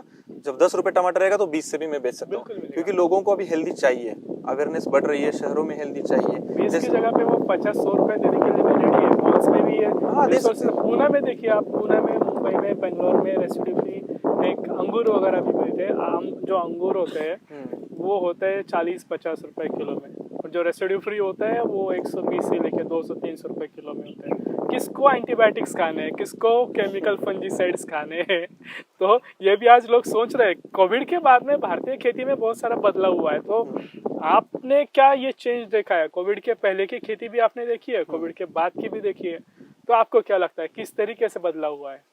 सच कहूँ तो मतलब मैंने महाराष्ट्र में थोड़ा बहुत चेंजेस देखा है, थोड़ा वेजिटेबल में देखा, थोड़ा मतलब फ्रूट इंडस्ट्री में देखा। जैसे अनार में थोड़े बहुत चेंजेस मैंने देखे, लोग रेसिड्यू कर रहे हैं, एक्सपोर्ट कर रहे हैं। ओनियन में देखा मैंने।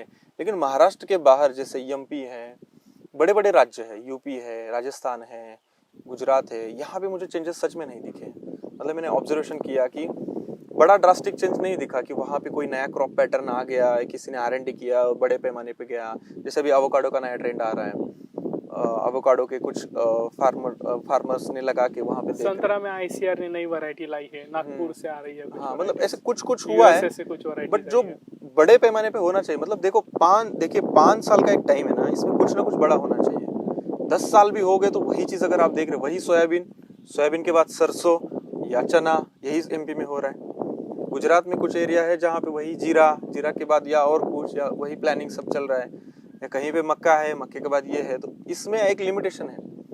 कहीं ना कहीं फार्मर्स को मतलब ऐसे क्रॉप पैटर्न में जाना चाहिए कि जो अलग अलग हो थोड़ा सा, और उसके फार्म पे वो आ सके। अब जैसे मेरे यहाँ पे है, मैंने शिमला भी करता हूँ, टमाटर भी करता हूँ, अंगूर भी करता हूँ। ऐसे 3 क्रॉप पैटर्न है, थोड़ा सा गन्ना भी करता हूँ। तो गन्ने से भी थोड़ा पैसा आता है, अंगूर से थोड़ा पैसा आता है। अंगूर अभी आया नहीं, मुझे सीख रहा हूँ मैं, बट आएगा आगे इवेंचुअली। और शिमला से और टमाटर से अच्छा पैसा मुझे आता है, अगर सच कहूं तो। साल भर में इनकी खेती ऐसी है कि साल भर में इनकी आमदनी शुरू रहती है। हर एक सीजन में उनको कुछ आमदनी आती है जो प्रॉफिटेबल है, जिससे वो मतलब सस्टेन कर रहा हूँ मैं, सब कुछ सस्टेन कर रहा हूँ। अब हर राज्य में ऐसा नहीं है। कुछ फ्रेंड्स मेरे बिहार में हैं, वो बोलते हैं भाई मेरे यहाँ पे मार्च के बाद टेम्परेचर 38-40 जाता है। मैंने कहा मार्च अप्रैल मई आप शांत रहो, छुट्टी मनाओ, कहीं पे घूम घाम आओ इधर उधर। मैंने कहा उनको आप जून से प्लांटेशन करो। मेरा एक फ्रेंड है हैप्पी सिंह नाम का, बिहार में, और वो लगभग 6-7 साल से मुझे फॉलो कर रहे हैं, ठीक है। और उन्होंने मुझे कहा कि संतोष भाई मुझे टमाटर लगाना है। मतलब पहले ही वो लगा रहे थे थोड़ा बहुत, तो मैंने उनको कहा कि भाई आपको अगर सच में वाकई में करना है, आप आ जाओ इधर मेरे फार्म पे। तो यहाँ पे आए, उन्होंने यहाँ पे देखा कैसे बंदाई होता है, ट्रिप कैसे होता है, मल्चिंग कैसे होता है। तो बहुत सारी चीज़ें वो गाड़ी से महाराष्ट्र से यहाँ से लेके गए, और आज भी बिहार में वो बिहार से यहाँ पे आते हैं। फर्टिलाइजर जो वाटर सोल्यूबल है कई बार यहाँ से लेके जाते हैं, अच्छा मिलता है यहाँ पे। फंजीसाइड यहीं से लेके जाते हैं, जो भी केमिकल लगता है यहीं से सारा लेके जाते हैं। तो वो उतने लिए यहाँ पे आते हैं, सॉइल टेस्टिंग के लिए बिहार से यहाँ पे आते हैं, नासिक में सॉइल टेस्टिंग करते हैं और फिर जाते हैं। तो मैंने कहा यार इतना जोश उनके अंदर है, मतलब बिहार में बंदा रह रहा है, पटना के पास में, सिवान के पास में, वो महाराष्ट्र में आके खेती देखता है, यहाँ देखने के बाद यहाँ से सारी चीजें लेके वहां पे करता है। अभी 2 एकड़ उन्होंने पिछले साल टमाटर किया था, अच्छा खासा ग्रो किया, कम से कम 15-20 लाख रुपए उन्होंने कमाए। उन्होंने बस देखा, क्या पता है, पिंपलगांव से टमाटर जा रहा है बिहार में, तो क्यों ना मैं ही उगाऊं वहां पे। तो उन्होंने क्या किया कि उनके टेम्परेचर के अनुसार जो भी वैरायटी सूट होती है, उन्होंने मुझसे पूछा कि ये करूँ वो करूँ। मैंने कहा देखो आपके यहाँ पे ऐसा ऐसा टेम्परेचर है, तो ये कंपनी की ये वैरायटी आप लगाओ। मतलब फिर से कृषि साक्षरता का विषय है, पढ़ाई की, नॉलेज लिया और उसके बाद में जहाँ पे जो फसल नहीं होती थी उसके लिए सही वैरायटी का चुनाव किया। मतलब वो पहले कर रहे थे, 1 एकड़ में उनको मान लीजिए 200-300 कैरेट आता था, खत्म होता था। अभी वो 1 एकड़ में 1500 कैरेट तक जा रहे हैं, 1500 कैरेट 2000 कैरेट तक जा रहे हैं वो, और बहुत ही अच्छा जा रहे हैं। लेकिन फिर वहां पे एक दिक्कत है, वो उनको मैंने अभी लास्ट मंथ उन्होंने कहा कि भाई मेरे यहाँ पे मतलब जमीन के अंदर से मैं फंजीसाइड चला रहा हूँ, ये कर रहा हूँ, वो कर रहा हूँ। मैंने कहा ऐसा मत करो, आप जमीन से कोई फंजीसाइड रिकमेंडेड है नहीं, क्यों आप दे रहे हो? जमीन को क्या प्रॉब्लम है, सॉइल टेस्टिंग करो, समझो, सीखो।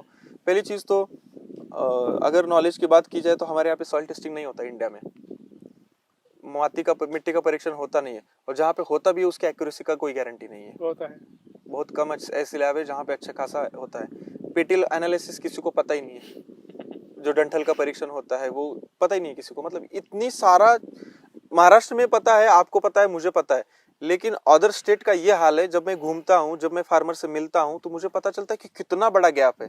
मतलब यहाँ पे अदर स्टेट का फार्मर है और महाराष्ट्र का फार्मर यहाँ पे, इतना डिस्टेंस है। बिल्कुल है। और इसमें मतलब महाराष्ट्र में क्या है, मतलब जबकि एक लेवल बिल्कुल आगे है महाराष्ट्र, जो यूरोप और एडवांस कंट्रीज को हाँ, मतलब किसी अदर स्टेट को मैं कम लिखना नहीं चाह रहा हूँ यहाँ पे, या कम नहीं बोलना चाह रहा हूँ, लेकिन गैप अभी है। आप भी घूम रहे हैं, मैं भी घूम रहा हूँ, तो देख रहा हूँ तमिलनाडु के किसान यहाँ पे आते हैं, अनार की खेती सीखी है, अंगूर की खेती सीखी है।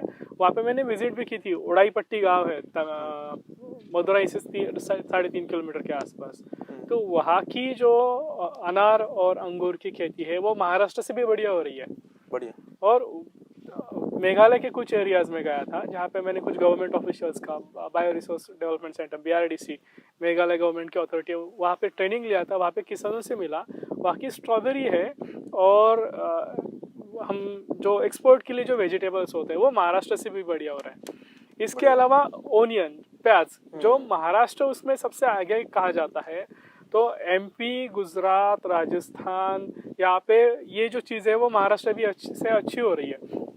कुछ पॉकेट्स है MP के, कुछ पॉकेट्स। महाराष्ट्र में मैं एक चीज अभी देख रहा हूँ कि हमारे यहाँ पे प्रोडक्शन कॉस्ट बहुत बढ़ चुकी है। अभी देखिए, हम कह रहे हैं कि महाराष्ट्र के किसान जो है, मैं आपको किस्सा सुनाता हूँ, महाराष्ट्र के किसान सबसे एडवांस्ड हम कहते हैं। लेकिन मैं गया था नासिक में, जहाँ पे एक मीटिंग थी प्रोग्रेसिव, मतलब बहुत सारे प्रगतिशील किसान थे कि जो कुछ नासिक के अलग अलग रीजन से थे, और वो अंगूर के थे। हाँ। अंगूर या कुछ अनार के थे, दो चीजें थी। कुछ लोगों ने टोमेटो भी शुरू किया था, क्योंकि अंगूर उनको मतलब अभी थोड़ा अंगूर में ऊपर नीचे हो रहा था, और टोमेटो की तरफ शिफ्ट हो गए थे। तो जो एक वहाँ पे संस्था है, उन्होंने एक कंपनी से दवाइयाँ ली थी, उसमें था कैल्शियम मोबिलाइजिंग बैक्टीरिया या कैल्शियम सोल्यूबलाइजिंग बैक्टीरिया। ये जो जीवाणु है, ये जो खाद है, ये जमीन में से कैल्शियम की मात्रा फसलों को उपलब्ध करवा देती है। ये जीवाणु कैल्शियम मिट्टी में घुलवा देते हैं, जो पौधों को उपज के लिए सहजता से उपलब्ध होता है, बायो अवेलेबिलिटी उसकी होती है। लेकिन ये लोगों से जब बात हुई तो इनको क्या बताया गया था कि ये जो कैल्शियम सोल्यूबलाइजिंग बैक्टीरिया है, ये इनको फॉलियर एप्लीकेशन में लेना है, इसका उनको स्प्रे लेना है, और उससे कोई मतलब ही नहीं है। मतलब देखो, हम कह रहे हैं महाराष्ट्र के फार्मर्स, उससे नासिक के फार्मर जो खेती में सबसे आगे, सबसे एडवांस्ड है, पेट्रोल देखते हैं, न्यूट्रिशन लेवल देखते हैं, बहुत सारी चीजें देखते हैं, क्या कर रहे थे वो कैल्शियम सोल्यूबलाइजिंग जो जीवाणु है, जो मिट्टी में सोल्यूबलाइज करके देंगे कैल्शियम, पौधों को जड़ों तक पहुंचाएंगे, वो उनकी फसल पे स्प्रे कर रहे थे। मतलब वो कौन सा कैल्शियम सोल्यूबलाइज करेगा, जो हमारे पौधों के ऊपर है, पौधों के अंदर है वो, या जमीन के अंदर है वो। एटलीस्ट थोड़ा सा तो लॉजिक हमें लगाना चाहिए। लेकिन जैसे हम कह रहे कि निरक्षरता ये अभी भी है, मतलब महाराष्ट्र में भी ये विषय है। देखिए, मतलब कितना मैं बोलूंगा, अगर सच कहूँ तो 10-15 1,000-1,500 का वो 50-100 ग्राम का पैकेट था बैक्टीरिया का, पाउडर फॉर्म का था, और वो किसान स्प्रे कर रहे थे। तो मतलब इतना खर्चा वो कर रहे हैं, वो खर्चा कहाँ जा रहा है? वो स्प्रे से हवा में उड़ जा रहा है, कैल्शियम तो नहीं मिलेगा और वो निकल जाएगा। हाँ, उसमें अगर कोई न्यूट्रिशन ग्रोथ प्रोमोटर है तो उससे हरियाली दिखेगी, ग्रीनरी दिखेगी, तो किसान खुश हो जाएगा। वो ये नहीं सोचते कि यार ये मैं इस्तेमाल कर रहा हूँ दवा, इसका ग्रीनरी आने से कोई संबंध नहीं है। मतलब ऑब्जर्वेशन बहुत कम है फार्मिंग में, सच कहूं वो बिल्कुल होना चाहिए। हम क्या कर रहे हैं, किस चीज, अगर आपको लूज मोशंस हो रहा है, आपको कुछ इश्यूज है, उसके लिए आप डॉक्टर के पास जाते हो और डॉक्टर आपको लूज मोशन के लिए दवाई नहीं देता है, वो आपको टेम्परेचर के लिए पैरासीटामोल देता है। तो उससे क्या होगा, आपकी बीमारी ठीक हो जाएगी? नहीं होगी। उसके अलावा वो आपको कुछ ग्लूकॉन डी वगैरह दे देगा तो आपको अच्छा लगेगा टॉनिक से। वैसे हमारी फसलों के बारे में हो रहा है, महाराष्ट्र में भी हो रहा है कि एक्चुअल प्रॉब्लम सॉल्विंग नहीं है, चीजों का गलत इस्तेमाल, गलत तरीके से एप्लीकेशन हो रहा है और हम रिजल्ट ही नहीं देख रहे। फफूंद नाशक भी हम इस्तेमाल करते हैं तो हम देखते हैं कि हरियाली कितनी हुई, ग्रीनरी कितनी है। फफूंद नाशक का और ग्रीनरी का क्या संबंध है दोस्तों? थोड़ा सा तो हम दिमाग का इस्तेमाल करेंगे। आज की खेती हम आंखों से कर रहे हैं, आंखों का और खेती का कुछ संबंध नहीं है। हमें दिमाग से खेती करनी है और उसके लिए खेती के लिए हमें पढ़ाई भी करनी है। पढ़ाई तो अनिवार्य है। आने वाला समय ऐसा है कि खेती का रहेगा पक्का और पैसा बहुत मिलेगा खेती में, लेकिन जो पढ़ेगा वही टिकेगा।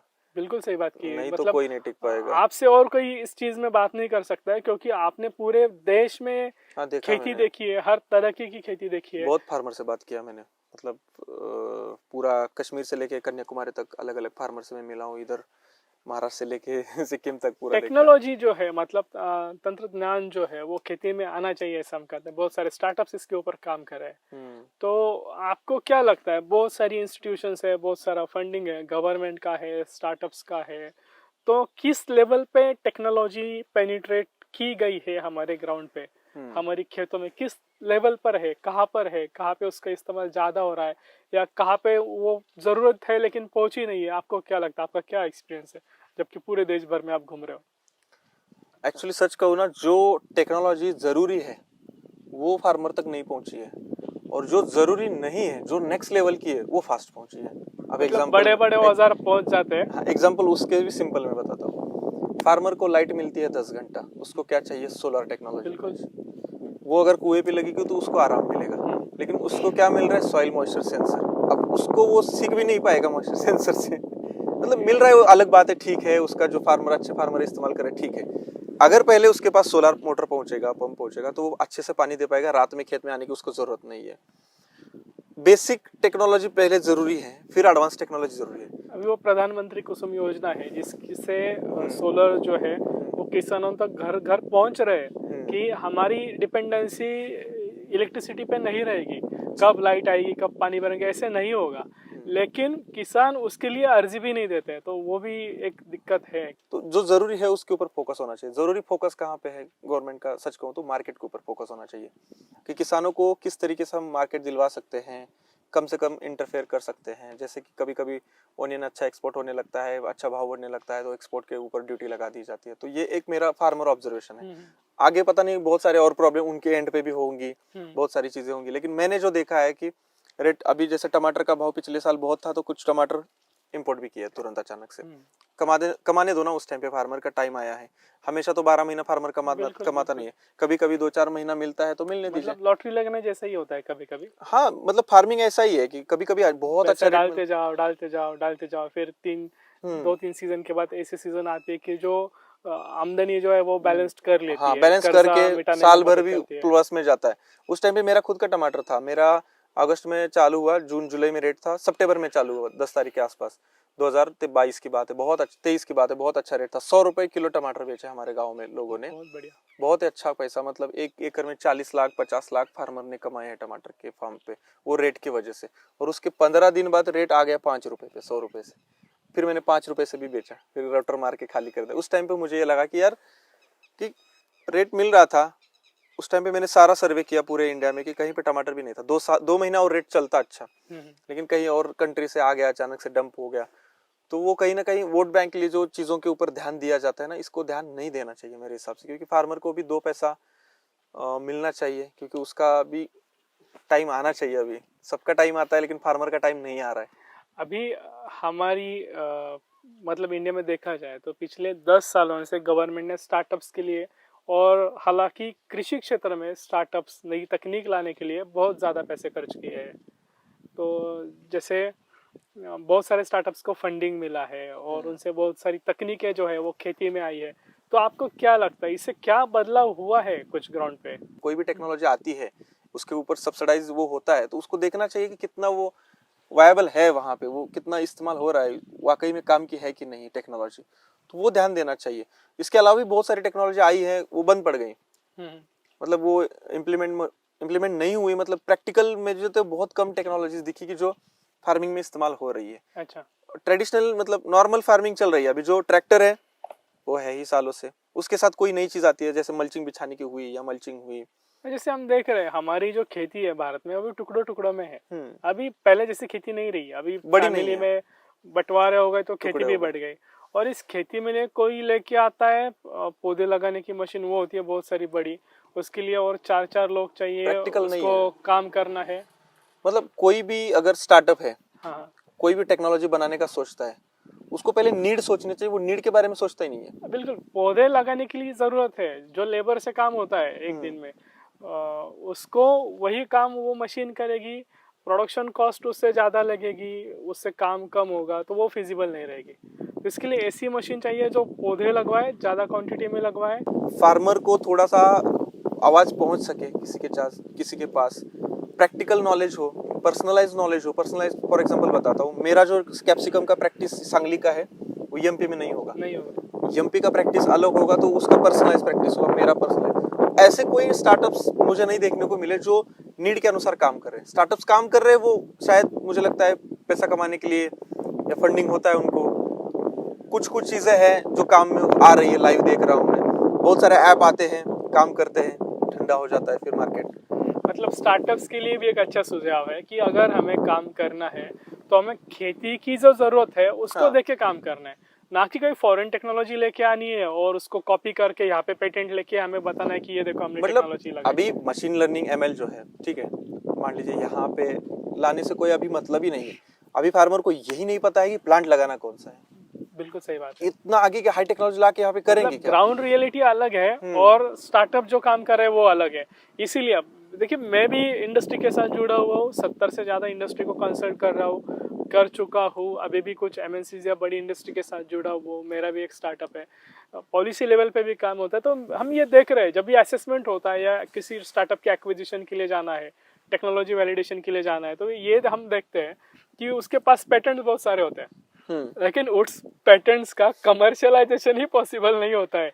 उसका जो प्रोडक्ट है जिसकी उसने पेटेंट ली है, जिसकी वैल्यूएशन वो बहुत ज्यादा बताता है, लेकिन एक्चुअल में ग्राउंड पे वो काम ही नहीं कर रहा होता है। तो दोस्तों, हमें तकनीक ऐसी लानी है कि जो ग्राउंड पे काम हो सके। 1000 रुपए की हो या लाख रुपए की हो, अगर वो काम की है ना तब मजा है उसमें, नहीं तो कोई मजा नहीं है। सच कहता हूँ। ड्रिप इरिगेशन में खाली प्रेशर गेज मीटर आता है 200 रुपए का। अगर वो हर फार्मर ने गले में डाल दिया प्रेशर गेज मीटर, तो वो जब भी ड्रिप चालू रहता है उसमें डाल दो, 1 kg का प्रेशर है तो सारे जगह पे एक जैसे पानी गिरेगा, ये पता चल जाता है। सबसे बड़ी दिक्कत ये है कि किसान भाइयों का हमारे पता ही नहीं कि इरिगेशन कैसे किया जाता है। मतलब हर प्लांट को हमें कितना लीटर पानी देना चाहिए, उन्हें पता है कि 2 घंटे देना है, 3 घंटे देना है। ये अभी मैंने 2 साल में सीखा ये सारा, और सीखने के बाद मुझे पता चला कि अच्छा इरिगेशन ऐसे होता है। मतलब इरिगेशन में आपको गड्ढा लेना पड़ता है, मॉइस्चर चेक करना पड़ता है, रूट्स की डेप्थ कितनी है वो देखना पड़ता है।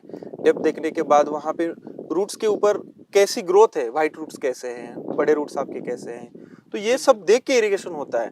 और ये जब इरिगेशन का ही पता नहीं है तो हमें ड्रोन लेके क्या ही करेंगे हम। सबसे बड़ी तो दिक्कत यही है। तो स्टार्टअप्स लोग ये समझ नहीं रहे, जो स्टार्टअप्स लेके आ रहे कि नीड क्या है और उससे बदलाव क्या हो सकता है। और सबसे जरूरत फार्मिंग में अभी ये है कि बदलाव होना मांगता है, क्योंकि बदलाव बहुत कम हो रहा है। और बहुत बड़ा बदलाव कब होगा, जब कोई बड़ी चीज आएगी जो बड़े पैमाने पे इस्तेमाल होगी। छोटी चीज आएगी बड़े पैमाने पे इस्तेमाल होगी। जैसे अभी मैंने कहा कि नॉलेज शेयरिंग होना चाहिए, कम्युनिटी बननी चाहिए। बहुत सारे ऐप आते हैं कि जहाँ पे कम्युनिटी का इस्तेमाल करो, बट वो उतना फ्रेंडली नहीं होता है कि इजीली फार्मर इस्तेमाल कर सके।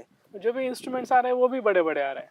हाँ। और जबकि हमारी खेती के लिए जरूरत छोटी है यार, हमारी खेती में जाने के लिए रास्ते नहीं है। हाँ। एक तो बड़ी चीज लेके जाओगे ना तो पास वाला किसान झगड़ने लगता है, यार मेरे बांध के ऊपर से तू ये लेके गया। वो एक दूसरे का सर फोड़ना भी कम नहीं करते। वेदर हमारे इंडिया में इतना एक्यूरेट नहीं पता चलता। सबसे बड़ी दिक्कत भी ये भी है। बिल्कुल। अगर कोई ऐसी टेक्नोलॉजी लेके आया कि भाई एकदम 90% तक मैं एक्यूरेसी आपको देता हूँ, भाई आज बारिश होगी कि नहीं, आज टेम्परेचर ऐसा रहेगा, अगर वो बताता है तो फिर दिक्कत ही सॉल्व हो गई ना। हाँ, अभी बहुत सारी कंपनियां वेदर स्टेशंस लेके आ रही है। उसमें से एक चीज भी मैंने देखी कि वेदर स्टेशन है तो हमें वेदर के ऊपर काम करना चाहिए, वेदर की सही डिलीवरी एक्यूरेसी में होना चाहिए। लेकिन कुछ एडवर्टाइजमेंट में मैंने ऐसे देखा है कि ये लोग बता रहे हैं कि इसमें हम पेस्ट पैथोजन का डिटेक्शन आपको करवा के देंगे, आपको अलर्ट्स देंगे, इससे कोई आपकी फायदा फसल नहीं। जो है वो बच जाएगी। लेकिन इसका और क्या संबंध है? मतलब ये तो ठीक है, अनुभव के हिसाब से कुछ चीजें होती है, देखिए लेकिन वो उसके नए विपरीत भी हो फार्मर के लिए सकती है। ठीक है, कोई राजस्थान का फार्मर है उसको पता नहीं है कि कैसे क्लाइमेट में डिसीज पेस्ट आते हैं, बिल्कुल तो उसको अलर्ट जाएगा, पता चल जाएगा। बिल्कुल। बट जो फार्मर को पता है उसके वो टेक्नोलॉजी काम की नहीं है। तो मैं वही कह रहा हूँ कि यूनिवर्सल थोड़ा सा स्टार्टअप्स को देखना चाहिए कि टेक्नोलॉजी ज्यादा कौन सी काम में आ सकती है, उसके ज्यादा फायदे में। अब वेदर देखिए, मैं एक ऐप का इस्तेमाल करता हूँ, नाम नहीं लूंगा यहाँ पे, बट वो 85 % के आसपास एक्यूरेसी देता है। बहुत बढ़िया। तो वो मैं बरसात में उसका कंटिन्यूसली इस्तेमाल करता हूँ, जून जुलाई अगस्त सितंबर में। तो जब भी हमें स्प्रे करना होता है तो मैं देखता हूँ उसमें 90 मिनट का वेदर आगे का दिखाता है, तो लगभग 80-85% वो बराबर दिखाता है। मतलब 10 बार में कम से कम 8 बार तो मुझे बराबर दिखाता है। तो उस टाइम पे ही मैं स्प्रे करने के लिए मेरे ट्रैक्टर को भेजता हूँ, जाइए आप स्प्रे कीजिए। या कोई भी बंदा होता है, मैं नहीं फार्म पे ज्यादातर रहता हूँ, वो जाते स्प्रे करते। कभी कभी धुल भी जाता है, 10 में 2-3 बार धुल गया तो कोई दिक्कत नहीं है, 7 बार भी मैं बोलता हूँ नहीं धुला तो उस ऐप का आपको इस्तेमाल हो गया। तो ये एक्यूरेट वाली टेक्नोलॉजी है, ये यूनिवर्सल है ना। ये अगर मैं कश्मीर में भी है उसको भी अच्छा है, साउथ में भी उसको भी अच्छा है, मिडल में उसको भी अच्छा है। मतलब स्टार्टअप्स अदर वेदर स्टेशन से या जो भी है, या फिर पौधे लगवाने वाली मशीन भी है, तो हमको ये इकोनॉमिकल, हाँ। इफिशिएंट और इजी बनाना है। हाँ। तभी ये चीजें मार्केट में टिक पाएगी। नहीं तो नहीं टिक पाएगा। अभी मैं एक एक्विजिशन के लिए ऐसे महाराष्ट्र का एक स्टार्टअप है, तो उनका काम आया था, उनका इवेल्यूशन करके रिपोर्ट देना था। एक इन्वेस्टर्स थे, उनको वहाँ पे इन्वेस्ट करना चाहते थे, लेकिन ये क्लेम कर रहे थे कि हम इतने पेड़ पौधों की बुवाई करते हैं, इतने समय में होता है, ऐसे होता है। बट इन एक्चुअल वो लेबर से काम उतना उससे डबल ट्रिपल हो जाता है। इनका एक दिन में 1 एकड़ हो जाता है पौधों का बुवाई, और लेबर से अगर हम काम करें उतने ही लेबर से उतने ही खर्चे में वो 2 से 3 एकड़ हो जाता है। तो ये कमर्शियलाइजेशन फिजिबिलिटी इसकी होनी चाहिए दोस्तों। अगर ये नहीं होती तो आपका स्टार्टअप का कोई मतलब नहीं है। नहीं कोई तो मतलब ये नहीं इम्पोर्टेंट है। जैसे हम मेरा खुद का स्टार्टअप है बायोम, तो हम रेसिड्यू फ्री करवा के देते हैं किसानों को, बायोलॉजिकल इनपुट्स है। I am proud to say that हमारे किसान खेतों में रासायनिक फफूंदनाशक और एंटीबायोटिक्स का इस्तेमाल ही नहीं कर रहे, रेसिड्यू फ्री हो रहा है। एक एक्सपोर्टर मुझे मेरे साथ में थे, और मतलब जो एक्सपोर्टर्स को भी गाइड करता हूँ रेसिड्यू फ्री के लिए, तो उनको उसके लिए रिक्वायरमेंट थी अदरक के लिए, और उनका कहना था ये अदरक अभी रेसिड्यू फ्री हो ही नहीं सकता है। और दोस्तों महाराष्ट्र के छत्रपति संभाजी नगर जिले के अहमदनगर, अभी जो अहिल्यानगर जिला है, ये 2 जिलों के जो हमारे किसान हैं जो अदरक की बुवाई करते हैं, इनका अदरक 100% रेसिड्यू फ्री हुआ। National bulk holding corporation Vashi की जो लेबोरेटरी है, उस लेबोरेटरी से रेसिड्यू फ्री का सर्टिफिकेट भी मिला। और यही नहीं, उनका प्रोडक्शन कॉस्ट कम हुआ, प्रोडक्शन की क्वालिटी बढ़ गई। क्वालिटी इतनी अच्छी, जैसे अभिजीत गोले फार्मर है अहिल्यानगर शेवगांव से, बीबीसी ने भी इसका रील बनाया। मैंने बड़ा लॉन्ग फॉर्मेट में वीडियो उसका सैटेलाइट से उन्होंने उसका प्लॉट ट्रेस किया कंपनी ने, बेंगलोर की, और उसको डिमांड है कि आप हमें सीड के लिए दे दो। अभी पिछले साल में तो था, मतलब 1 एकड़ से 15 से 20 लाख अदरक के हुए थे, जो 100, 120, 80 रुपए का रेट था, 80 से लेके। लेकिन अभी इस साल अदरक की रेट जो है वो कम हो गई, 15-20 रुपए, अभी 25 रुपए कुछ तो भी चल रही है। लेकिन अभी जो फार्मर जुड़े हो, जिन्हें कृषि रसायन साक्षरता का प्रशिक्षण लिया, जैविक निविष्ठाओं का इस्तेमाल किया, तो उनका प्रोडक्शन कॉस्ट कुछ भी नहीं है, उनकी प्रोड्यूस की क्वालिटी भी अच्छी है, रेसिड्यू फ्री है, एक्सपोर्ट लेवल की है। तो इनकी जो अदरक है, ये अदरक अभी एक संजू दादा घोगरे जी है जिनसे आप मिल चुके हो, तो उनकी अदरक वहाँ के कृषि विज्ञान केंद्र ने लेके गए और चेक किया वहाँ पे नेमेटोड है क्या। उनकी मिट्टी भी लेके गए क्योंकि वहाँ पे नेमेटोड की बहुत सारी समस्या है। तो उनको पता चला कि इनकी मिट्टी में नेमेटोड आर्थिक नुकसान की जो लेवल होती है, इकोनॉमिकल थ्रेशोल्ड लेवल, उससे बहुत ही कम है। वो उन्होंने कहा सभी जगह पे इतना प्रॉब्लम है, आपके यहाँ पे नेमेटोड क्यों नहीं है। फिर उन्होंने क्या कि मैंने ये प्रशिक्षण किया है और मैं जैविक निविष्ठाओं का इस्तेमाल करता हूँ, दोस्तों उससे उत्पाद की लागत बहुत कम हो जाती है। देखिए अगर अदरक की रेट जो है, रेट बढ़, अब किसान क्या करता है कि रेट बढ़ने वाली है तो बहुत खर्चा करते हैं, और जिसकी रेट अभी बढ़ी हुई है ना, तो उस क्रॉप के लिए अगले सीजन में जाके भी बहुत सारा खर्चा करते हैं। अगले सीजन में जिस क्रॉप की रेट बढ़ने वाली है ना, उसके ऊपर हमें खर्चा करना चाहिए। तो अभी जिन फार्मर्स ने एकात्मिक नियोजन किया है, जैविक रासायनिक निविष्ठाओं का इस्तेमाल किया है, उनके अदरक की प्रोडक्शन कॉस्ट बहुत कम है, तो उनको अभी भी मुनाफा उनकी अदरक से हो रहा है। और वो कंसिस्टेंसी अगर रखते हैं, खेती को ना कंसिस्टेंसी में देखा जाता है, जैसे कि एक क्रॉप अगर 3 साल कंटिन्यू करते हैं तो 1 साल फायदा होगा, 2 साल बड़ा प्रॉफिट होगा, या 2 साल लॉस होगा, 1 साल इतना बड़ा प्रॉफिट होगा कि सारा कवर देगा। तो कोई भी नया फार्मर जब फार्मिंग में उतरता है तो मैं उनको बताता हूँ कि पेशेंस रखो, लंबे समय का सोचो और लंबा काम करो। बिल्कुल, मतलब अभी हम क्या देखते हैं कि ये दवाई मारी ना तो मुझे अभी रिजल्ट आना चाहिए, कल का कल मैं देखूंगा बस। यार ऐसे नहीं होता है। आपने दवाई खा ली तो आपके 1 घंटे में ठीक हो जाओगे या 1 दिन में ठीक हो जाओगे। कुछ समस्या ऐसी होती है कि जिनको हमें सही तरीके से सही वक्त के साथ सुलझाना पड़ता है, और यही खेती में भी इम्प्लीमेंट होता है, क्योंकि हम सब का ओरिजिन एक ही है यार, हम नेचर से ही बने हुए हैं। सब में amino acids, carbohydrate, fats, protein सब सेम ही है। जो हमें चाहिए वो प्लांट को चाहिए, लेकिन वो हम डॉक्टर के पास जाके बहुत ज्यादा सोचते हैं। अब जैसे लास्ट वीक की बात बताता हूँ, मुझे अचानक से कोलेस्ट्रॉल मेरा बढ़ गया, 150 के अंदर होना चाहिए, वो 500 आ गया रिपोर्ट में। और डॉक्टर बोला मुझे रोज 1 गोली खानी है। मैं तो कंफ्यूज हो गया, यार रोज 1 गोली जिंदगी भर खाओ, ये हेडेक हो गया। 2 दिन टेंशन में आ गया मैं। फिर पुणे चला गया मैं, काम भी था दोनों। फिर वहां पे मैंने टेस्ट किया, वहां पे आया कोलेस्ट्रॉल 160। अब मैं सोचा एक लैब ने बताया है 550, एक ने 160, अब गोली खाऊं कि ना खाऊं। फिर डॉक्टर दूसरा बोला कि भाई ये एक अच्छी लैब है जहाँ पे अभी चेक हुआ है 160 है।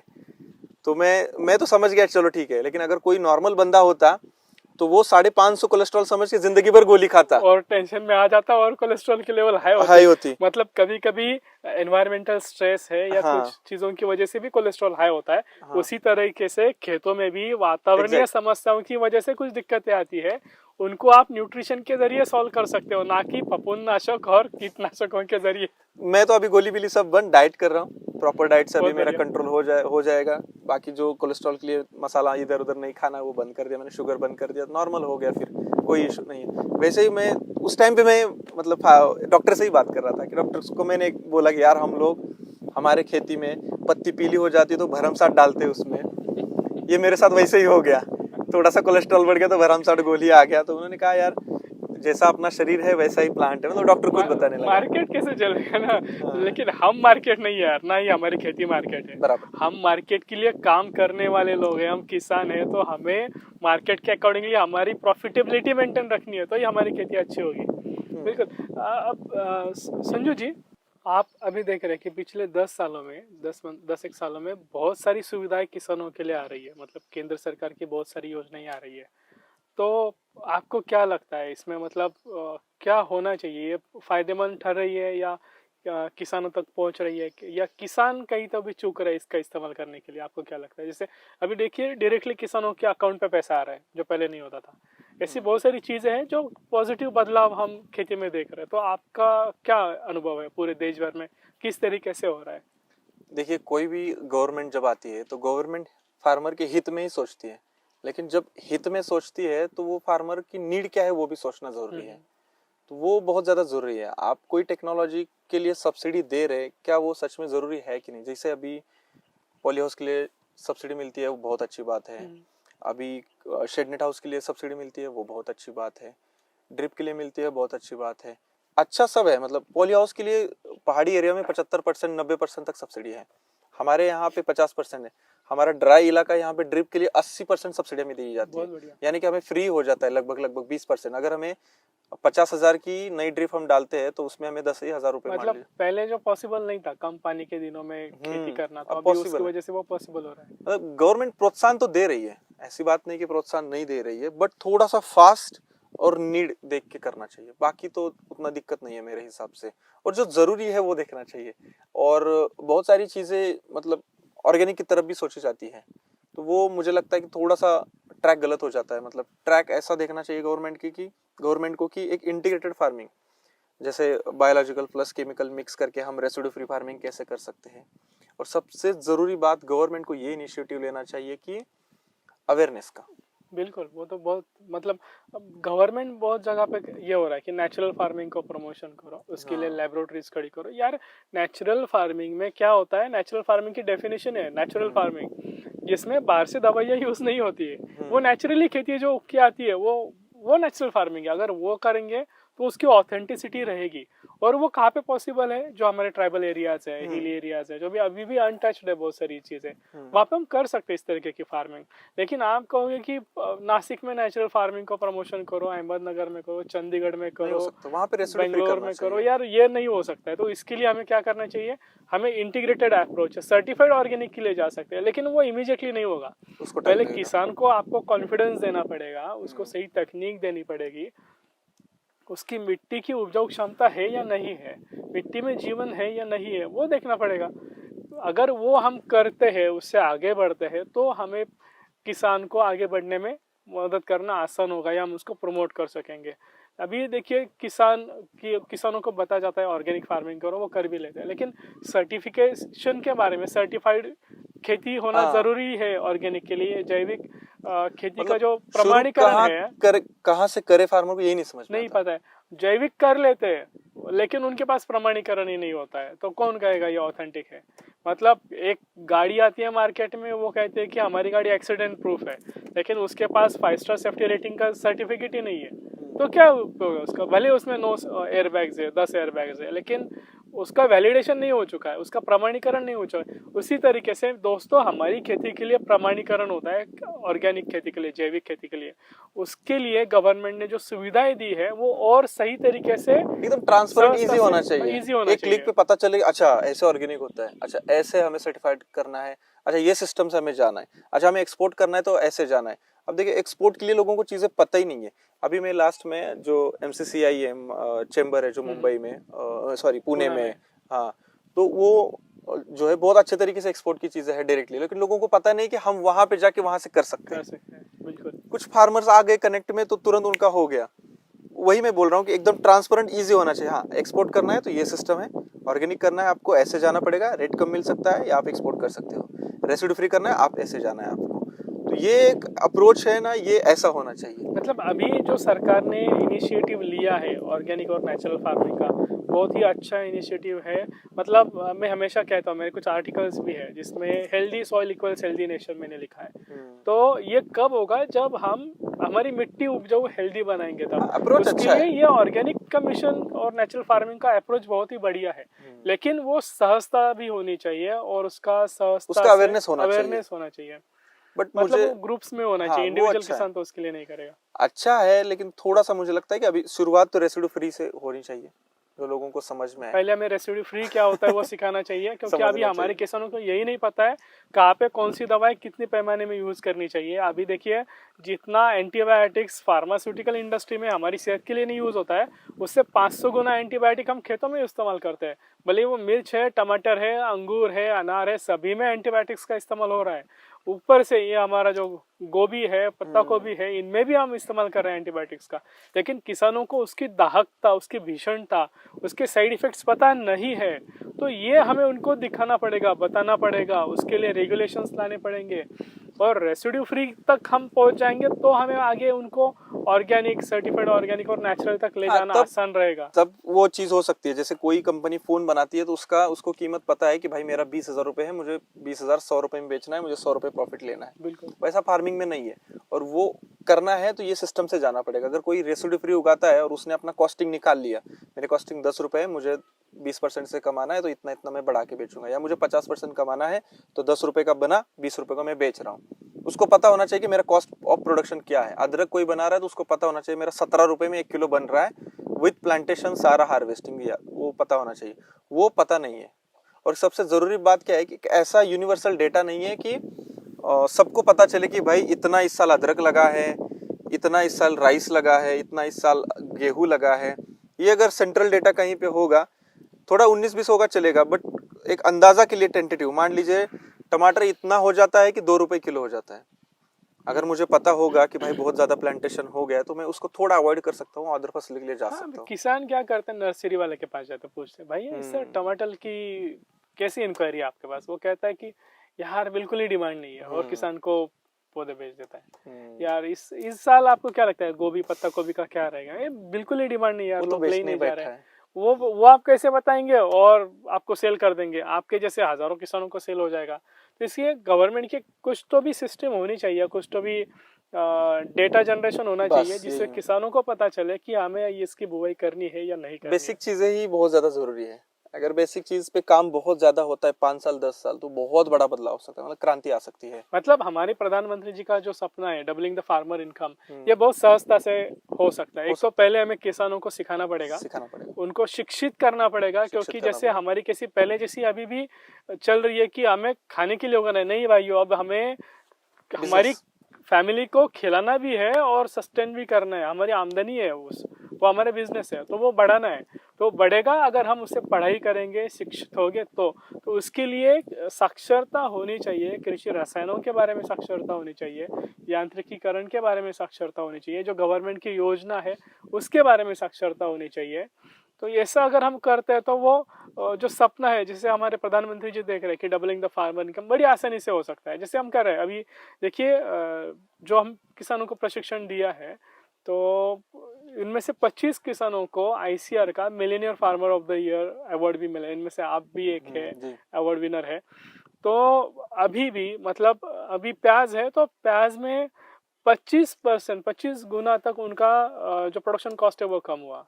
अनार के लिए किसान 2.5 लाख तक खर्चा करते हैं, 1 लाख 1.25 लाख तो इनपुट्स का कॉस्ट होता है, वो भी 40-50 हजार 70 हजार तक आ गया। मतलब प्रोडक्शन कॉस्ट कम होगी। अगर प्रोडक्शन कॉस्ट कम होती है और रेसिड्यू फ्री या क्वालिटी अच्छी निकलती है तो नेचुरली नैसर्गिकता किसान को उसके लिए जो रेट है मार्केट में अच्छा मिल जाता है। पहले तो इनकम हमने सेव कर लिया, मतलब एक्सपेंसेस सेव कर लिया तो इनकम ही बढ़ा दिया, और उसके अलावा हमारी फसल की क्षमता, उसका दर्जा अच्छा आता है, क्वालिटी अच्छा आती है, तो प्रॉफिट में और मुनाफा होता है। तो इसके जरिए ये सहजता से हो सकता है doubling the farmer income. Natural farming को सही जगह इम्प्लीमेंट करने से, ऑर्गेनिक फार्मिंग को सही जगह बढ़ावा देने से, किसानों को सर्टिफिकेशन के बारे में, चीज़ों के बारे में साक्षर करने से हो सकता है। अभी किसान को कहा जाता है हम ऑर्गेनिक करो, वो ऑर्गेनिक कर लेते हैं लेकिन सर्टिफाइड ही नहीं होता है। पैसा नहीं मिलेगा ना, उसका अलग से मार्केट थोड़ी ना, उसके ऊपर से टेस्ट होती है जाती है तो उसमें कोई तो भी पेस्टिसाइड का रेसिड्यू निकल आता है। तो इसके लिए हमें अवेयरनेस करना पड़ेगा, उनको सही जानकारी देनी पड़ेगी। हमारा इंडियन फार्मर का भी यही मिशन है, मतलब किसानों को एजुकेट करना है, उनको अच्छा पैसा मिले, यानी कि एम्पावरमेंट, सस्टेनेबिलिटी और कम्युनिटी। मतलब गवर्नमेंट की बहुत सारी स्कीम जो पिछले 10 सालों में आई है वो किसानों की आय बढ़ाने वाली है। डायरेक्टली किसानों के अकाउंट्स में पैसा आ रहा है जो पहले नहीं आया था। सहजता आ रही है लेकिन उसमें थोड़ा सा स्पीड अप होना जरूरी चीजों के लिए स्पीड अप, प्रशासनिक स्तर पे थोड़ा स्पीड अप होना चाहिए। ये बात तो बहुत ज्यादा जरूरी है। मैं मतलब हर राज्य में गया हूँ, बहुत सारे अलग अलग राज्यों के किसान भाई मिलते हैं, उनका भी मतलब कहना यही होता है कि हम शुरू कहाँ से करें यही नहीं पता होता। क्योंकि देखिए, जो बंदा बीएससी एग्रीकल्चर पढ़ के बाहर आता है वो तो जॉब के लिए अप्लाई करता है, वो फार्मिंग में नहीं आता है। मान लीजिए उसने पढ़ा लिखा है, वो फार्मिंग में आ गया तो वो अच्छे से फार्मिंग करेगा तो और लोग देख के करेंगे, या और लोगों को वो एजुकेट करेगा। जैसे मैं फार्मिंग में वीडियोस बनाता हूँ, लोग देखते हैं, खेती करते हैं, ऐसे हजारों लोग चाहिए मेरे जैसे जो फार्मिंग भी कर रहे हैं और वीडियो भी कर रहे हैं। इससे एक बहुत बदलाव आ सकता है। मैं कहीं पे भी जाता हूँ, मुझे कोई अच्छा फार्मर मिलता है ना, तो मैं उनको बोलता हूँ आप प्लीज वीडियो करके डाला कीजिए, एक 2-2 मिनट का। कोई भी मिलता है तो उनको मैं बोलता हूँ, एक्सटेंशन हो जाएगा, फार्मर टू फार्मर एक्सटेंशन हो जाएगा, वही इम्पोर्टेंट चीज है यहाँ पे। और इससे बदलाव कैसे हो सकता है, अभी मैं आपको बताता हूँ। चाइना में एक फार्मर है, पोमोग्रेनेट की खेती करता है। उसने क्या किया कि चाइना में ई कॉमर्स का बहुत बड़ा ट्रेंड है, तो उसने क्या किया कि उसके जो अनार है वो हाथ में लिए और लाइव स्टार्ट किया, ये मेरा अनार है, मैंने ऑर्गेनिक उगाया है, ये मेरा सर्टिफिकेशन है और आप मुझसे खरीद सकते हैं, यहाँ पे कमेंट में डालो एड्रेस और पेमेंट की लिंक है। तो उसने डाला, पूरा खेत का अनार वैसे ही बेचता है वो ऑनलाइन। बहुत बढ़िया। पोमोग्रेनेट किंग या ऐसे कुछ उसको बोला जाता है, मुझे याद नहीं आ रहा, मैंने आर्टिकल में पढ़ा था और वीडियो भी उसका देखा था। तो हमारे इंडिया में भी हो सकता है ना, फार्मर अगर चाहे तो ऑनलाइन क्यों नहीं बेच सकता, बिल्कुल बेच सकता है। अभी देखिए, इसके लिए गवर्नमेंट ने बहुत सारी ऑनलाइन सिस्टम्स भी लाई है, इनाम भी है, या बहुत सारी ऐसी प्लेटफॉर्म्स है जिसमें वो पता ही नहीं है ना फार्मर को। इंडिविजुअल भी फार्मर ग्रो कर सकता है। मान लीजिए जैसे 2 ब्रदर्स ऑर्गेनिक फार्म है, जी हाँ, उन्होंने इंडिविजुअल ही ग्रो किया ना, कितनी बड़ी कंपनी है, अभी 200-300 करोड़ की कंपनी है, उन्होंने भी नॉन पेरिशेबल चीजें रखी और बेचनी स्टार्ट की, ऑर्गेनिक ही कंपनी है। अगर फार्मर को पता चल गया कि भाई मैं गेहूं उगाता हूँ, मेरा गेहूं अच्छा है, रेसिड्यू फ्री है, तो पैकिंग करके वो खुद बेच सकता है। इतनी बड़ी जनता, 140 करोड़ से ज्यादा हमारी लोक संख्या है, हमें एक्सपोर्ट करने की भी जरूरत नहीं है। मतलब हमें अभी ज्यादा उगाने की जरूरत नहीं है, हमें अच्छी क्वालिटी का उगाने की जरूरत है और अच्छे से बेचने की जरूरत है। अभी देखिए, हमारे इंडिया में अंगूर का कंजप्शन प्रति बंदे का 2 किलो का है, और चाइना में प्रति बंदा 8 किलो कंजप्शन है। तो हमारे यहाँ कंजप्शन 2 किलो क्यों है? क्योंकि वहाँ यहाँ पे अवेयरनेस नहीं है। अंगूर को खाने के लिए लोग नहीं बोलते क्योंकि इसके ऊपर बहुत केमिकल है। इसके इसमें ऊपर एक चीज अभी मैं आपको थोड़ा सा इंटरप्ट करता हूँ। देखिए, हम अगर अंगूर के किसान हैं तो हमें क्या करना चाहिए?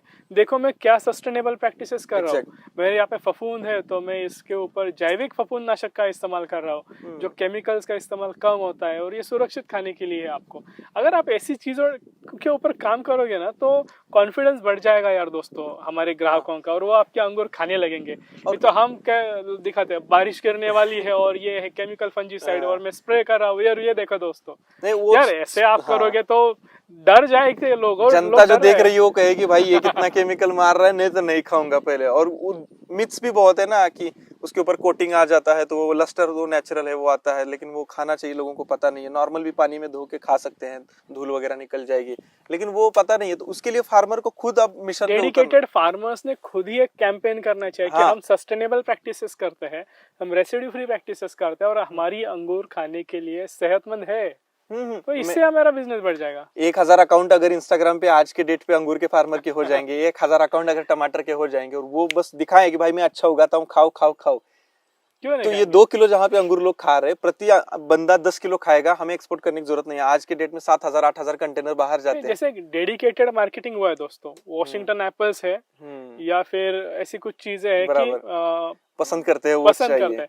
क्यों हुआ है? क्योंकि सस्टेनेबल प्रैक्टिसेस और गवर्नमेंट की हेल्प से हुआ है। तो यहाँ पे हमें हेल्प तो मिल रही है गवर्नमेंट से, लेकिन हमें भी कुछ सस्टेनेबल प्रैक्टिसेस करनी चाहिए, उसके लिए आगे आना चाहिए। और एक डेडिकेटेड तरीके से अगर हम उसकी मार्केटिंग करते हैं तो ये जैसे न्यूजीलैंड के केवीज है, वॉशिंगटन के एप्पल्स है, उसी तरीके से हमारे नासिक के अंगूर भी आगे बढ़ेंगे, खाने के लिए बढ़िया रहेंगे।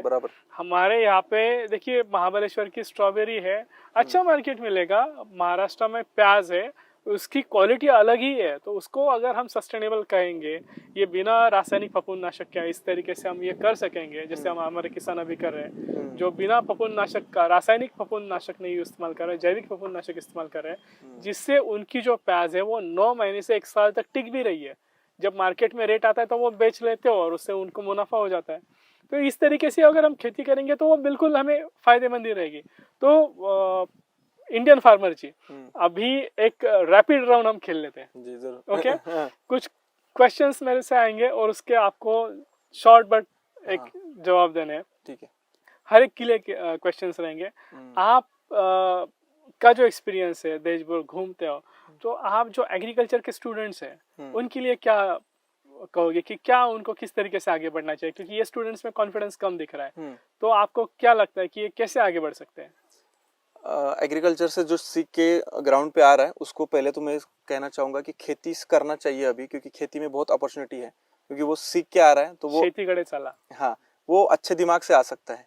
क्योंकि जो सीखा नहीं है उसको कंफ्यूजन ज्यादा होता है। वो सीख के आया तो कंफ्यूजन सॉर्ट कर सकता है और क्लियर माइंड से, फ्रेश माइंड से उतर सकता है और वो अच्छी खेती कर सकता है, एक्सपोर्ट भी कर सकता है, अलग अलग जो अपॉर्चुनिटीज है वो भी कर सकता है, मशीनें बना सकता है, नीड क्या है वो ढूंढ सकता है। तो वो फ्रेश माइंड वाले जो बंदे आएंगे वो बहुत ज्यादा खेती में अच्छा काम हो सकता है। अब गवर्नमेंट बहुत अच्छी अच्छी पॉलिसीज लेके आया है, डबलिंग द फार्मर इनकम, या बहुत सारी अच्छी चीजें भी खेती में हो रही है, बदलाव आ रहे हैं एक अच्छे, और हमारी अच्छी दिशा की ओर खेती बढ़ रही है भारत की। और ऊपर से ऑर्गेनिक एंड नेचुरल फार्मिंग के मिशंस भी है जो भी एक सस्टेनेबिलिटी को भी बढ़ावा दे रहे हैं। तो आपको इन चीजों के बारे में क्या सुझाव देना चाहोगे आप? हाँ, मतलब मैं तो एक ही, इतने बड़ा मैं नहीं हूँ कि मैं सुझाव बहुत बड़ा दे सकूँ, क्योंकि अभी मैंने 10 साल फार्मिंग में काम किया है, खेती किया है, और 7-8 साल से मैं एज ए इन्फ्लुएंसर काम कर रहा हूँ। मुझे बेसिक चीज़ ये दिखाई दी कि पारदर्शिता चाहिए, थोड़ा सा फास्ट चाहिए, और थोड़ा क्या ज़रूरत है फार्मर को उस हिसाब से चाहिए बस, और कुछ ज़्यादा नहीं। और एजुकेशन चाहिए। ये 3-4 चीज़ें अगर होंगी और एक अच्छा मार्केट के लिए कुछ सुविधा हो, तो बस इतनी 3-4 चीज़ें पर अगर गवर्नमेंट ध्यान देगी तो मतलब फार्मर का भला हो सकता है। बहुत सारे स्टार्टअप्स एग्रीकल्चर सेक्टर में अभी कैश बर्निंग कर रहे हैं और एक्चुअल प्रॉब्लम सॉल्व होते नहीं दिख रहे हैं। तो ये हमारी चीजें कुछ डिस्कशन में आई थी, तो आपका एक क्या ओपिनियन रहेगा इसके ऊपर? किस तरीके से स्टार्टअप्स को आगे बढ़ना चाहिए? पहले तो जो स्टार्टअप वाले हैं जो एसी के ऑफिस में बैठे हैं उनको खेत में आना पड़ेगा, धूप में बैठना पड़ेगा।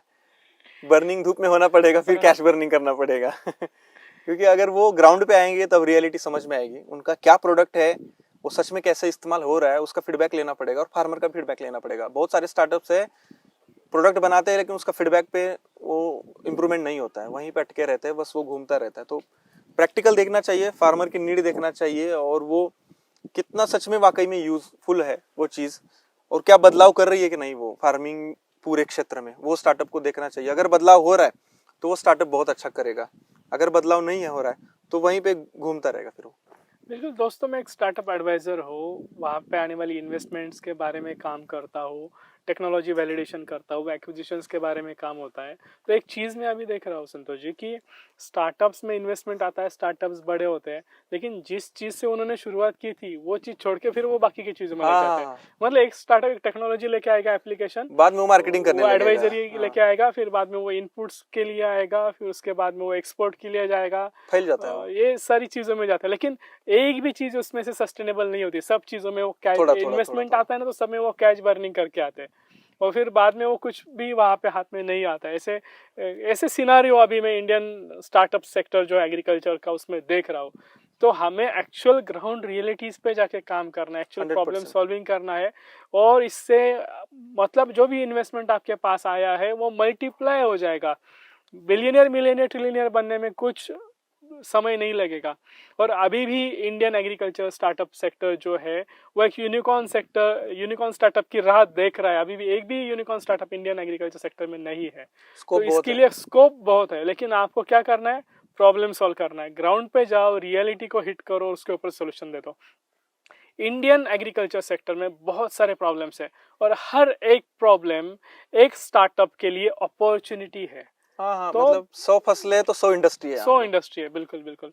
फसलों के लिए बहुत सारी चीजें आप लेके आ सकते हो, किसानों से जुड़ जाओ, उनसे जान लो आपको दिक्कत क्या है, तो आप सोल्यूशन देके आगे बढ़ सकते हो, सस्टेनेबल हो सकते हैं। बहुत इंपॉर्टेंट चीज़ है। जो भी एक्सपोर्ट या प्रोसेसिंग इंडस्ट्री है, फूड इंडस्ट्री, आप बहुत जगह पे घूमते हो, देखते हो, तो उसके लिए आप क्या देखते हो? उसमें भी वही हाल है, मतलब एजुकेशन नहीं है।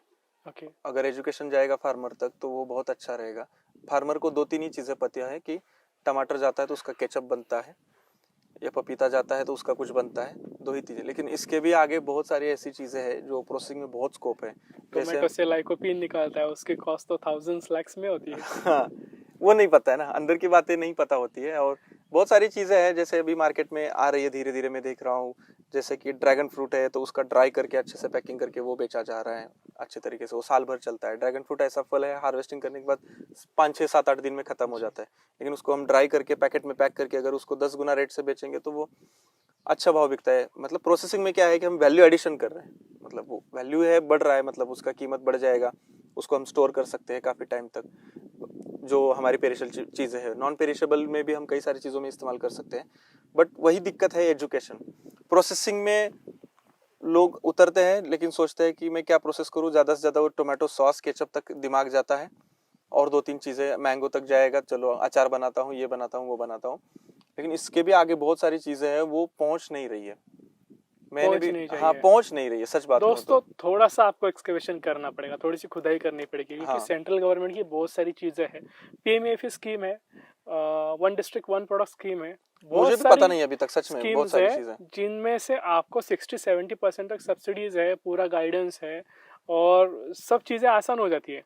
तो थोड़ा सा अगर हम एक्सकेवेट करते हैं ना, तो एक अच्छी प्रोसेसिंग इंडस्ट्री खड़ी हो सकती है। जैसे कि टोमेटो के बेल्स में टोमेटो फेंकी जाती है, ओनियन के बेल्स में ओनियन मिट्टी में गाड़े जाते हैं, तो इससे बढ़िया है ना कि हम उसका कुछ प्रोसेसिंग शुरू करें। जरूर। और इसके लिए फंडिंग्स अवेलेबल है, जिला उद्योग केंद्र जो है उसके मार्फत ये सारी सुविधाएं दी जाती है। एक बार आपकी गाड़ी को चाबी लगाइएगा, जिला उद्योग केंद्र में जाइएगा और वहां से कुछ इन्फॉर्मेशन ले लीजिएगा।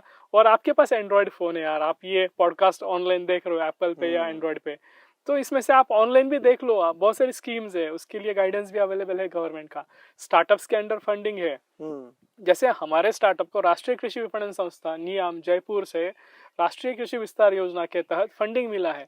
तो ऐसे आप अगर आपकी कोई प्रॉब्लम देखते हो एग्रीकल्चर सेक्टर में, उसमें कुछ आइडिया है और जो फिजिबल है, इकोनॉमिकल है, इफिशिएंट है, इजी है, तो इसको कमर्शलाइज करने के लिए आपको गवर्नमेंट की तरफ से स्टार्टअप्स के लिए फंड्स भी दिए जाते हैं जो कि रिफंडेबल नॉन रिफंडेबल है, और उसके लिए ग्रांट्स है, और उसके लिए आपको पूरा गाइडेंस है कैसे आगे बढ़ना है, अकाउंट से लेके इंटेलेक्चुअल प्रॉपर्टी तक पूरा गाइडेंस हमें इसका एक स्टार्टअप होना चाहिए, स्टार्टअप की जानकारी देने के लिए संस्था से मिला। हाँ, नियम से मिला, पूरा गाइडेंस मिला। अच्छा। इससे बहुत सारी जानकारी अवेलेबल है, अटल इनोवेशन सेंटर्स है, तो आप इसका इस्तेमाल कर लीजिएगा। बहुत अच्छा feature agriculture industry, processing industry में है। अब वो एक अलग ही इंडस्ट्री है। बिल्कुल बिल्कुल।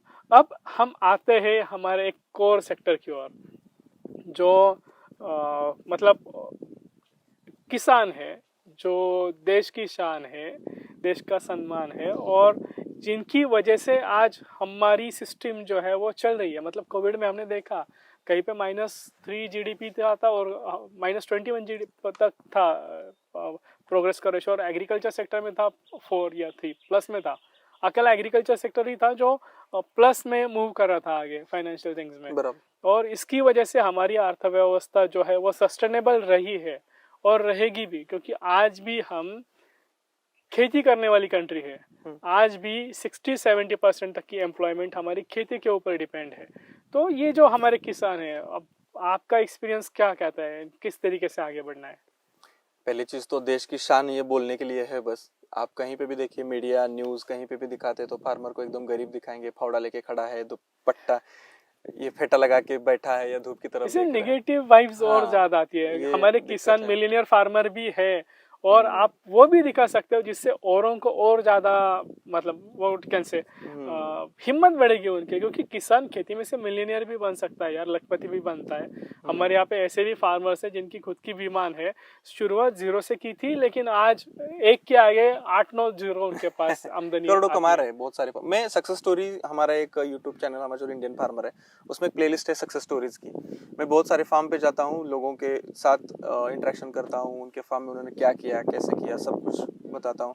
बहुत सारे कमेंट मुझे नीचे आते हैं, क्या संतोष भाई बस आप आंकड़े बता रहे हो, सच में नहीं है आपके आंकड़े, ऐसे नेगेटिव भी कमेंट्स आते हैं। तो मुझे समझ में नहीं आता है कि ये नेगेटिविटी इतनी क्यों फैली हुई है, क्योंकि मैं हमेशा कोशिश करता हूँ सच बात आगे रखूँ, या कोई भी कंटेंट शूट करता हूँ या कुछ भी शूट करता हूँ उसको 10 बार सोचता हूँ ये दिखाना चाहिए कि नहीं दिखाना चाहिए, जिससे नेगेटिविटी ना फैले। दोनों साइड दिखाने चाहिए। वैसे मेरे अंगूर का खेत का मेरा नुकसान हुआ वो भी मैंने बताया, प्रॉफिट अभी तक मैं नहीं हूँ क्योंकि वो उतना अच्छा से मैंने किया नहीं था। तो ऐसे सब मार्केट में ना फार्मर के तरफ देखने का एक नजरिया गलत हो चुका है बहुत ज्यादा। बच्चों की शादी नहीं हो रही है, लड़के जो अभी यंग है तो वो खेती में आना नहीं चाहते। मैं अगर बोलूँ कि BS एग्री आपने किया है, आ जाओ खेती में, मैं भले बता रहा हूँ, लेकिन वो आएगा नहीं। क्यों नहीं आएगा? क्योंकि वो देख रहा है कि मेरी शादी नहीं होगी, मैं सेटल नहीं होगा। लड़कियों को चाहिए अच्छी खासी लाइफस्टाइल, वो नहीं मिल पाएगी। कोई नया फार्मर आता है तो वो कंफ्यूजन हो जाता है, थोड़ा सा पैसा लगाता है, वो डूब जाता है, करता है मैं फार्मिंग नहीं करूंगा, मैं जाता हूँ शहरों में गाड़ी चलाता हूँ, वही करता हूँ।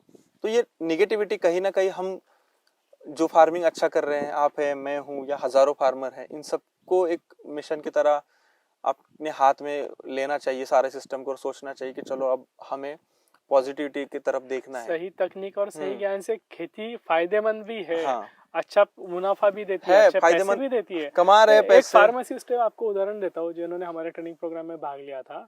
श्याम जी है, जो महाराष्ट्र के अहिल्यानगर के शनि शिंगणापुर के पास उनका गांव है, बस 10 किलोमीटर के डिस्टेंस पे उनका खेती है।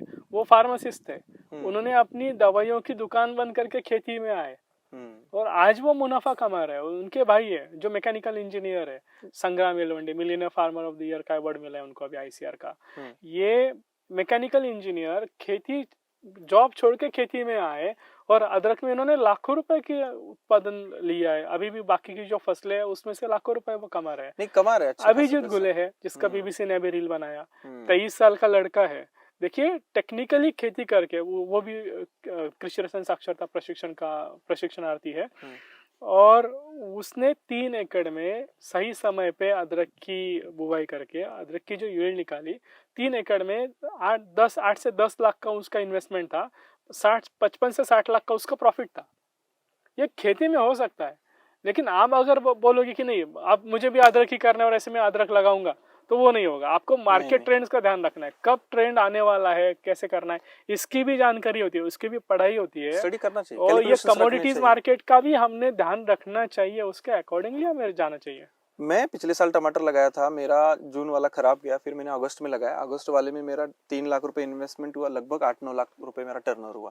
3 लाख निकाल दूं तो 5 से 6 लाख रुपए मुझे उसमें नेट प्रॉफिट बचा। शेयर मार्केट में भी इतना टर्नओवर नहीं होता है जो 3-4 हमारी महीने खेती करके देती है। हाँ, और बहुत बड़ा होता है देखिए, हम इसमें। सिटी में जाएंगे, जॉब करेंगे, पेमेंट कितना लेंगे? 4 से 5 लाख रुपए साल का। ईयरली, साल का लेंगे। और उसमें खर्चा कितना होगा? 3 से 4 लाख रुपए या 5 लाख रुपए भी खर्चा हो जाता है, हाथ में कुछ बचता नहीं है।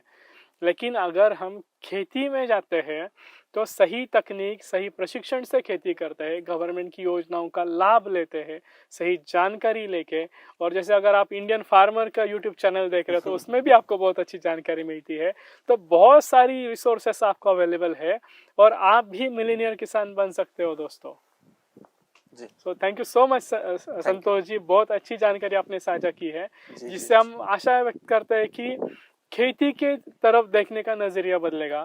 खेती की तरफ देखने के नजरिए के साथ में किसान भी खुद को एक अच्छे नजरिए से देख सकेगा। नहीं, मैं सबको अभी इधर देख के ऑडियंस को भी बताना चाहूँगा कि दोस्तों प्लीज़ जब भी आप खेती में उतरते हैं तो अच्छा सीखिए, तब खेती में उतरिए। अगर आपको लॉस होता है तो उसको पीछे जाके देखिए कि मुझे लॉस क्यों हुआ। मार्केट में आप निगेटिविटी मत फैलाइए कि खेती में पैसा नहीं है, खेती में पैसा है। और अगर आप ये अच्छे से करते हैं तो अच्छा खासा पैसा कमाएंगे, और जब आप कमाएंगे तो आपके आजू बाजू भी देखेंगे और सारे लोग हमारे यहाँ समृद्ध होंगे। क्योंकि हमारा देश कृषि प्रधान कहने के लिए है, अभी तो मुझे दिख रहा है चित्र, लेकिन अब अगर हम अच्छे से करते हैं तो बहुत ही अच्छा रहेगा। और हम इंडियन फार्मर और प्रफुल्ल सर भी अभी वही कर रहे हैं कि खुद जो है एक जगह से हजारों फार्मर को सिखा रहे हैं कि रसायन केमिकल्स कैसे इस्तेमाल करने हैं, या बायोलॉजिकल यानी कि बैक्टीरिया फफूंद को कैसे इस्तेमाल करना है, और आपको कॉस्टिंग कैसे कम करना है। और वो सीखने के बाद मेरी तो आंखें खुली की खुली रहेगी। आप भी जरूर, पता नहीं अभी हिंदी में स्टार्ट किया कि नहीं आपने? हो गया स्टार्ट। अगर आपको सीखना है तो आप जरूर जाइएगा एक बार ट्रेनिंग में, तो आपको क्या होते हैं बैक्टीरिया, कॉस्ट कटिंग कैसे होता है, रसायन कैसे इस्तेमाल करना है। क्योंकि खेती में सबसे बड़ा खर्चा इसी में है कि chemicals, disease paste, climate change, यही सारी चीजों के ऊपर डिपेंड रहता है। तो प्लीज अच्छा सीखिए और अच्छा खेती कीजिए और अच्छी इमेज बनाइए फार्मर की, please. Thank you so much. Thank you.